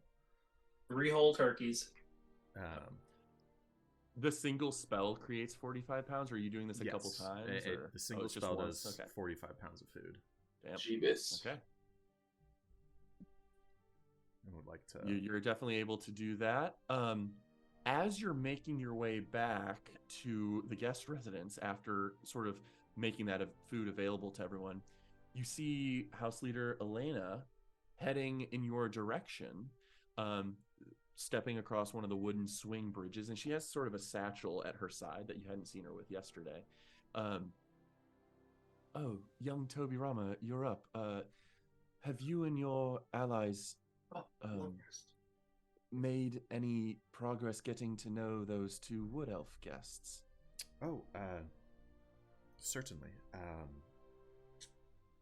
It sounds like this village is kind of sandwiched between here and those Aleolor ruins that you heard us talking about back in Athenian. And yeah, it sounds like Durast invaded and burned it with roulette. I think she used the term alchemical or something. It's a unique fire that Fennon expressed they weren't able to put out in traditional ways. I wonder if it is weird fire, the same as which we found stores of beneath Meyerlight Estate as well as in House Tiarlin. I'm surprised to hear that Durast has any interest in... Oh, I suppose they did occupy the small town you all came from. And the Aleolor ruins that are right by there seem to still be protected by Mythals, and that's where we shepherded our people to. And so I'm worried that us hiding led to Durast seeking out and stumbling across this village. Well, come inside with me. I wish to talk to the rest of all of you, the Forsaken Winds, as a group. For I have some tidings to bring, as well as curiosity into your next path forward. After you. And assuming you head in there, and all of you are up and awake and ready, she will state that she is apologetic for not being able to be at the festivities last night at the Hallowed Heart, for she utilized mirror transport to go back to Athenian, conversing with the Mooncrest Council of your news in the Barrens, and establishing that seemingly we have direction and actionable items we can do at that citadel to potentially take action to stop the bleeding of what is happening there, as well as the dark terror being removed from that space. They're eager to start shepherding attendants, diplomats in that direction to start staging moot interactions. It's quickly brought up that if you all are interested in journeying northwestward to aid Fennon and Yuri back at the Aleolor ruins in Aenelad, they will start preparations for the moot, and you don't need to be there for that, but they would like to request your presence, and the moot itself will not take place until you choose to arrive at that place. She also says that at word that she had the Forsaken Winds at home in Mythindil, Grey's End, one of the Moonsmiths reached out to her for the delivery of a previously commissioned item. And she has that item with her here now, and is hoping to collect payment from Mr. Prince Telperion Loonsong Of the original price was 1,200 gold. I don't know if you had paid for any of that up front.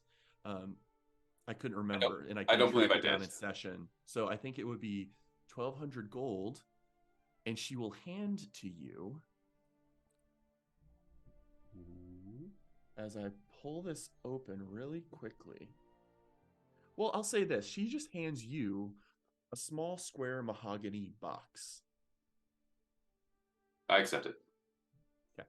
And I give her 120 platinum. Yep, perfect. Very well. I will make sure that Moonsmith Kilana gets this with haste.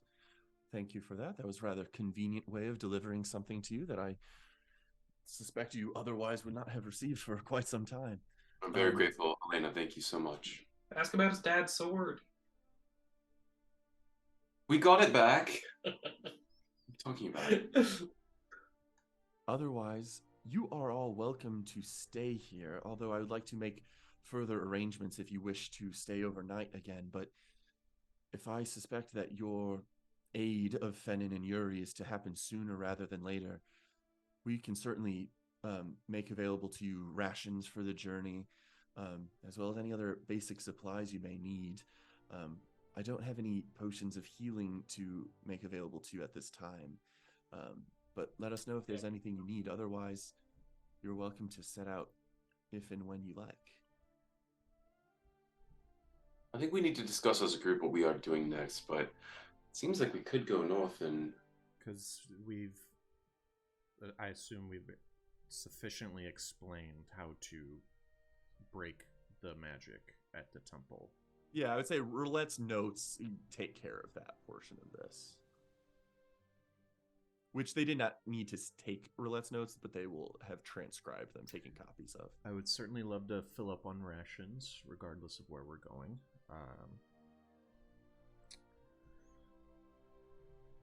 Isn't and MK? I don't know if you have a copy of like your battle map that you drew at one point.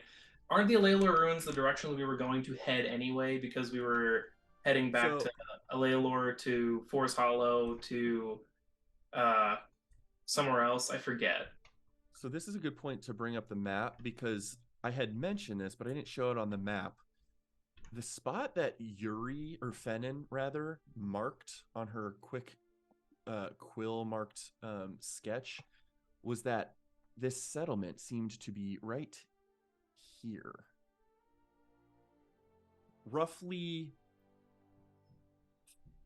40-ish miles away from your current space, pretty equidistant from the Alalor ruins and Aenalad, the Elder Vale of those wood elves. It would be pretty easy to just follow the Arborlock coast and make our way there.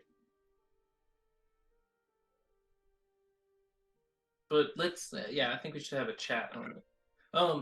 Rome, can I borrow you for a second? Absolutely. Bit more of an intimate conversation, and I'll at some point during the morning I will drag Rome back to one of the rooms. I know the way you're. I don't mean to be blunt. The way you're built, your your protective armor is a bit more, for lack of a better word, ingrained into who you are as a person. But if you'd let me, I want to try something for you. I can spruce it up a bit, again, for lack of a better word there. It'll be a little different from what I did for Toby, but Okay. I should be able to enhance your armor a bit. And I am not going to be giving you a +1 enhanced defense, but what I am going to give you is Mind Sharpener. And as I'm giving this to you, I will explain. I'll say, like, you're usually doing some of the bigger things that, I don't know. You do your T-Rex and your big alligator thing, and I know it requires a bit of concentration. So I hope this. My dad made a smaller version of this when I was younger to kind of help me pay attention and stay awake. Just kind of shocks you back to attention so you can focus on whatever you're working on. Why, thank you, Roulette. That's awesome. mind sharpener. Yeah, it's literally it's one of my infusions. It's called Mind Sharpener, and I basically your like armor is now I think it's magical from by virtue of what I'm doing. Yeah, it becomes magical. Yeah. Yeah, it becomes magical. This does not require attunement, and you just get basically 4 times a day. Yeah, 4 times a day you can auto save on a concentration. Oh my god, that's Ooh. awesome! Is that before rolling? Oh, it's when you it fail. looks like after. If you fail, you can choose to succeed. Wow. Yeah. 4 times. And it makes my armor magical. Yes. Yeah. Excellent. Thank you, Roulette. That's Yeah. It awesome. should be helpful. I have one last thing I want to do while we're all grouped up together. I open the mahogany box and I take out the item inside. Great. What am I holding? A gun. Yeah. Do you want to describe it or do you want me to? I want you to There's a- describe it. Okay. Okay. You see, as soon as you open his mahogany box, a beautiful crafted crescent weapon to match Telperian's slivers. Though there's a slight gold sheen instead of silver, and it's set with a distinctive fire opal, a sort of glimmering opalescent orange gemstone set into its pommel rather than a true opal like Telperian's. Seems to be humming with magical energy. I put it back in the box and I kind of straighten my griffin cloak and I walk over to Roulette. So Roulette, I'm not at all equipped to build anything magical, but I've been holding some gold and I had this commission for you. And I know my sister thinks very fondly of you, and her and I are both very grateful for your ingenuity. And wielding a sliver is something that only happens among the Crescent Knights, but I would like to gift, as carefully as you considered the gift you crafted for me, I had this made for you. And so I give you the box. Roulette, because this had been worked on and commissioned with Telperian's interaction with the Moonsmiths, you don't need to identify it to know the properties. You can just go ahead and add a cinder sliver to your inventory. Good name. Good name. Good name. That was a Michael Jacoby name. I forgot I named it that. I saw you texted me and told me I could add it, and I was like, damn, that's a good name. That's hilarious. Really forgot. Cinder Sleever. It's been months in the process. Yeah. Cinder Sleever. Although I'm eager to describe what it does, I think I'll let you describe what it does when you end up using it. So, Man, the Master of Reveals is evil.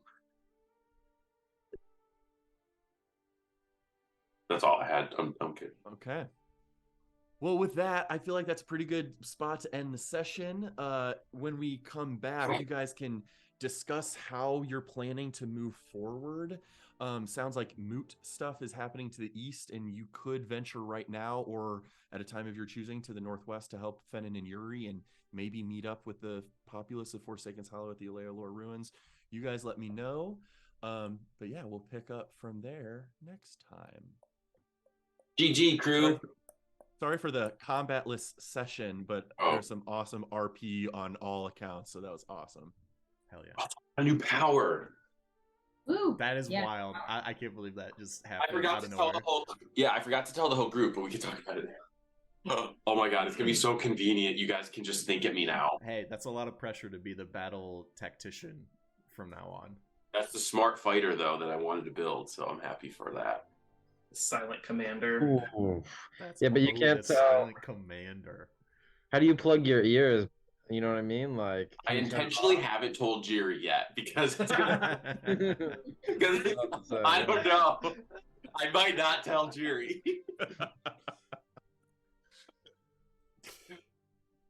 I am stoked though because it's gonna be so cool. Like the detect thought spell is amazing for certain things, but like the convenient, like I've thought to you guys before in social situations, and it was really convenient, but you can't think back, and I can't always have, like I got one charge of detect thoughts, so like being able to save it for different scenarios like scouting or like interrogating is so good to be able to like allow you guys to do that back. That's so cool. Been a lot of good stuff into that session, and a lot of lore that I did not expect to drop at this time. Dropping so many proper nouns and proper locations. I already have a rules question for you, Critter, on this thing. Can you apply your Ring of the Grammarian to it? No, that is actually the second question I had. Yeah, I'm gonna cut that one off at the head, meaning the grammarian ability is casting through the ring. This is through the weapon, yeah. Yeah.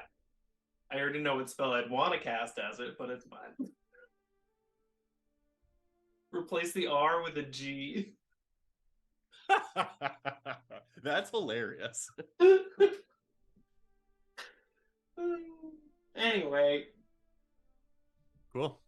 Mike can't figure it out. No, I can't. I don't know. We're gonna have to like write it down. Okay. Nice session, everybody. Adios. Bye, friends. Peace out.